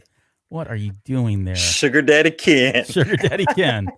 Here, I'll even give you a close-up there so Look you at can these see. guys. Wow. Handsome fellows.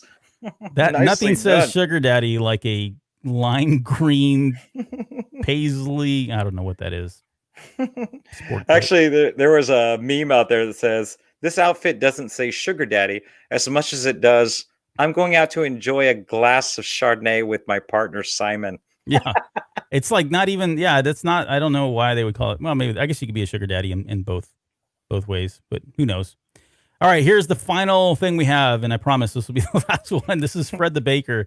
The quote Fred says the Baker's the anchor for the show. Nicely done. Yeah, well, I called the show a time to make the donuts, so I thought it'd be only appropriate that we anchor with it. But this is Fred the Baker. The quote is, a chime sounded in my ears. I checked the time. It was almost 8 o'clock. Time to make the donuts. And again, he spells donuts D-O-U-G-N-U-T-S, like dough nuts, and that's not how it's spelled here, but we all know where this is from, right? This is another one where it's not in your face, but you pick up on it because we all know it.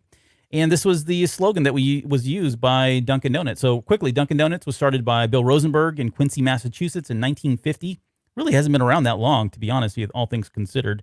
And it's now owned by Baskin-Robbins, and they're all part of a bigger corporation now that they've renamed Dunkin', which I think is awesome because there's a Dunkin' Donuts right around the corner from my house, and I can go get ice cream or I can get a cup of coffee, whatever I want to get, which is really nice and convenient.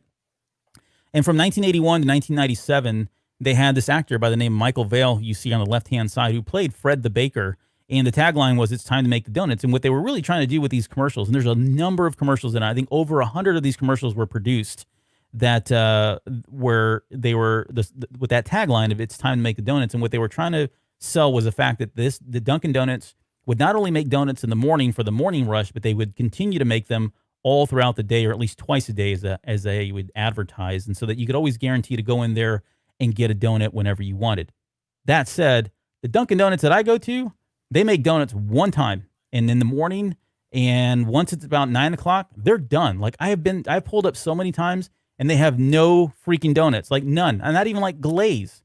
Sorry, we're out, which really ticks me off, and I probably shouldn't get that upset about it, but I just hate the fact that this is what they've come to. Is they don't even make donuts all day long anymore. So Fred the Baker would be absolutely upset. Now, Michael Vale, he's actually a well-trained actor. I mean, he's done a lot of great stuff. Classically trained. He was trained at the dramatic workshop of the New School in New York City. Yes. So, I mean, Oscar winner Rod Steiger was there. Tony Curtis. Those didn't just go there. They were classmates with Michael Vale. Yep. Crazy. Yeah, he's the real deal. And unfortunately, this is what he's known for. Like, I actually went back and saw he had a minor role in a couple of different movies from the 50s, and they're very, very small roles. You can see him here on the right-hand side. He was in an episode of Cosby where he played, I think, one of the doctors or something. I forget now. I think this one was going to the labor, but that was him there. And extremely popular, extremely famous for this role more than anything. And eventually, when it came time to retire the Dunkin' Donuts campaign of Time to Make the Donuts, they had a series of commercials that came out, and they had a number of celebrities that came out to kind of send him off on his way. And I'll show you some pictures of the celebrities here in a minute. But this slogan of Time to Make the Donuts was so popular that when William Rosenberg wrote his book, like he wanted to do his kind of tell-all book of how he wrote, how he started Dunkin' Donuts. And I've read I actually went and got the book. I've read passages of it. It's actually pretty funny. This guy's got a lot of humor in him, which is really nice to have or to see in somebody who's so high up in a company like Dunkin' Donuts at that level. But he used that slogan of Time to Make a Donuts for the title of his book. It's funny that you pointed out that he was in an episode of Cosby when like his Paramount acting was in The Marathon Man in 1986. Yeah. He got to work with Sir Laurence Olivier, which was his lifelong dream. This guy was on Broadway this entire time.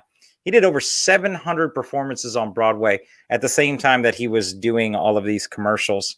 But more importantly, is he played the character Soapy Suds on one of my favorite childhood shows, 3-2-1 Contact.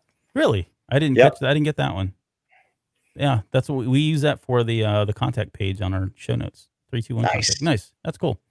So this is that's him, and this is again not what my Dunkin' Donuts store looks like. This is not at all what it looks like. Imagine this with no donuts at 10 a.m., and that's the store that I go to. So here's there in the top left-hand corner. That's a little GIF about it's time to make the donuts, and you can see him. He's mouthing the words, "I've already made the donuts," and he's coming in. Right, he's so tired and beat up from working at Dunkin' Donuts and being overworked, which says a lot about the 80s. These are the actors that came in that were part of the commercials to send him off for his retirement. It had Larry Bird, Sugar Ray Leonard, Mary Lou Retton, and Bob Dole. I don't know. There were other ones too, I think. But there were other actors or other famous celebrities, I guess, maybe at the time that were also a part of that. Everybody remembers his campaign, right? I mean, you do, right? Brandon doesn't. Brandon doesn't? No, Brandon said it was new to him. Oh, wow. Because they didn't have Dunkin' Donuts. Oh, well, they probably didn't have them. They had, what's the big donut chain in Canada? What? The big Canadian one. Oh, I've had that one, and it's good stuff. I really liked it. It's okay. It's more of a coffee place. D.R. Horton? No, that's a home builder. No. But you're close. There's a D in it. There's a D and a whore. Somebody. God, we had to make a special stop there when we freaking were there.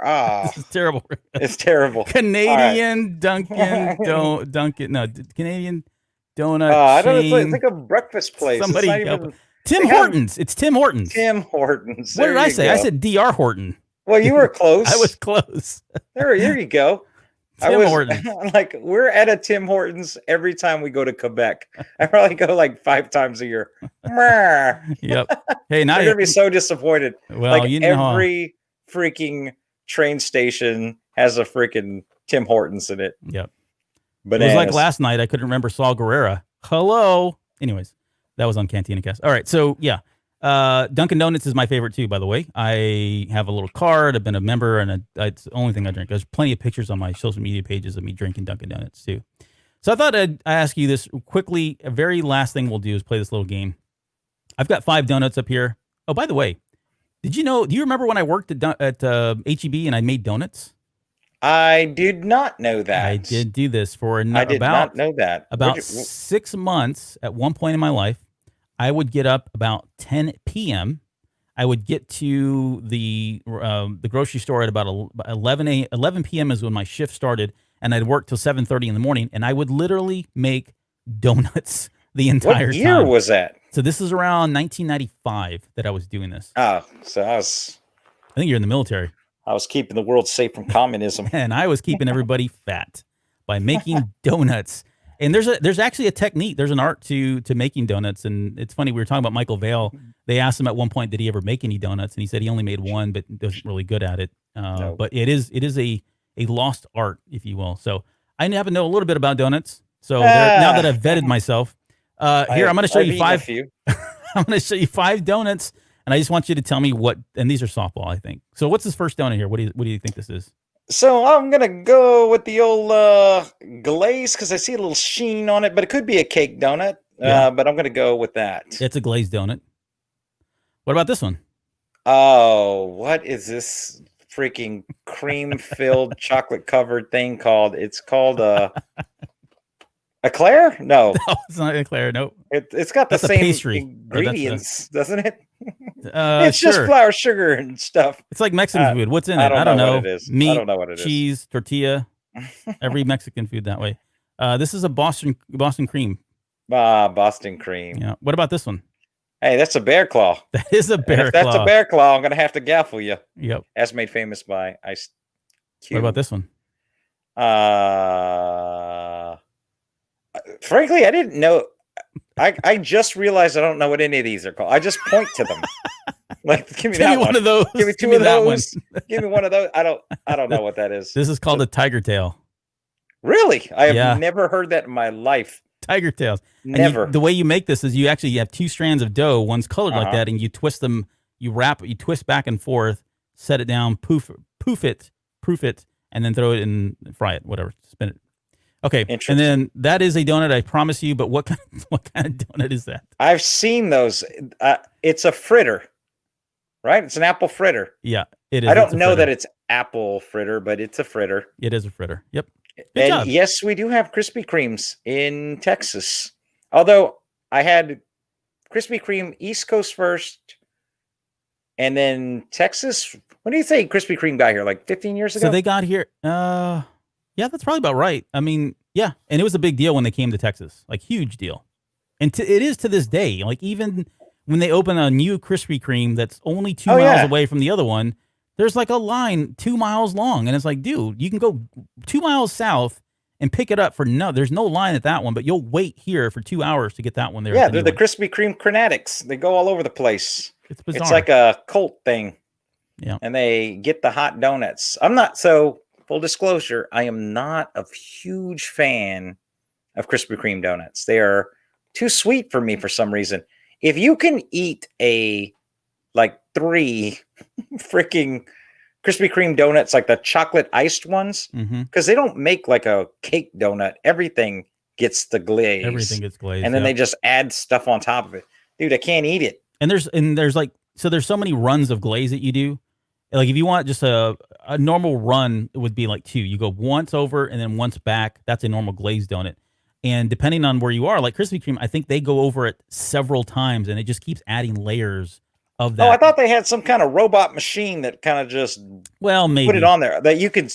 So the Krispy Kremes I went to in North Carolina, you could see the donut machine like from the front window, and you could see them making them. Yeah, and it went through like a little bath.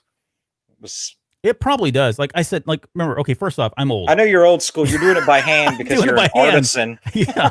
We had to do these by hand. And it was like this long, it kind of looked like a long bucket with a handle all the way across. And then it kind of funneled down. If you can see my hands, it kind of funneled down, and it had a little slit at the very bottom. And so you would dip that in this vat of icing. As you picked it up, it would just pour out the bottom and make like a waterfall stream of it. and you would go across the entire rack of donuts once and then pull back, and that would give you the icing. And you could keep going over it, and every time you did, it would add more and more layers, and so you'd get a sweeter donut on top of that. Okay, next family get together, you're making donuts. Made from scratch, from the hands donuts. I'll do that. You also had these little sticks too, like the little chopsticks. You had these long sticks, and so you'd put them in the grease. You had about 30 seconds at max to cook this donut because that grease is so hot. And the trick was you had to use these little sticks you'd set them down, they'd rise to the top, and then you had to flip them with these two little sticks as quickly as you as possibly can, because if you spent more than 2 seconds, the donuts would burn and you'd have to throw the whole batch away. So yeah, I see that technique like on street foods. If you follow like Dancing Bacon on YouTube, where they're just out there in Indonesia and someone's making up pastry, and they just have a chopstick and 500 donuts, and they're flipping them around on a hot thing of oil. It's crazy. It's absolutely crazy. Well, here you go. Here's all of them. Whoa. Lots of different donuts here. And small apple fritter. That's the one that you were looking at. The bear claw, Boston cream. Good stuff. Interesting. Hey, that's the show. 2 hours and 30 minutes.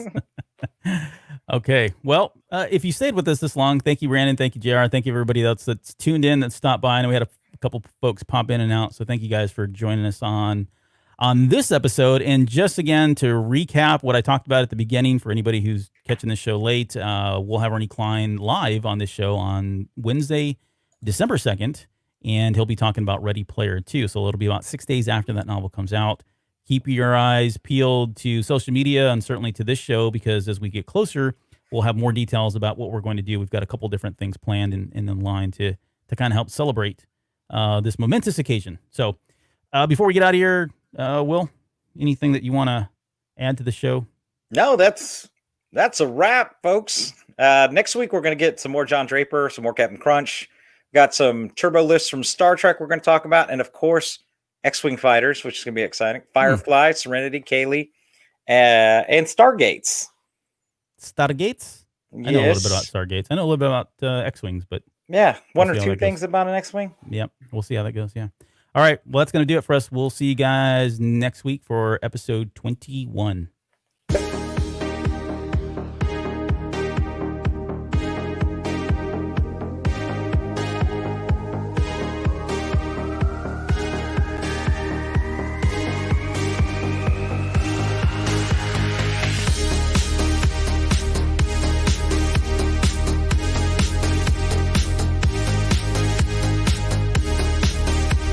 The views and opinions of the Basement Hosts are of our own and are not in any way affiliated with Random House or Ernest Klein.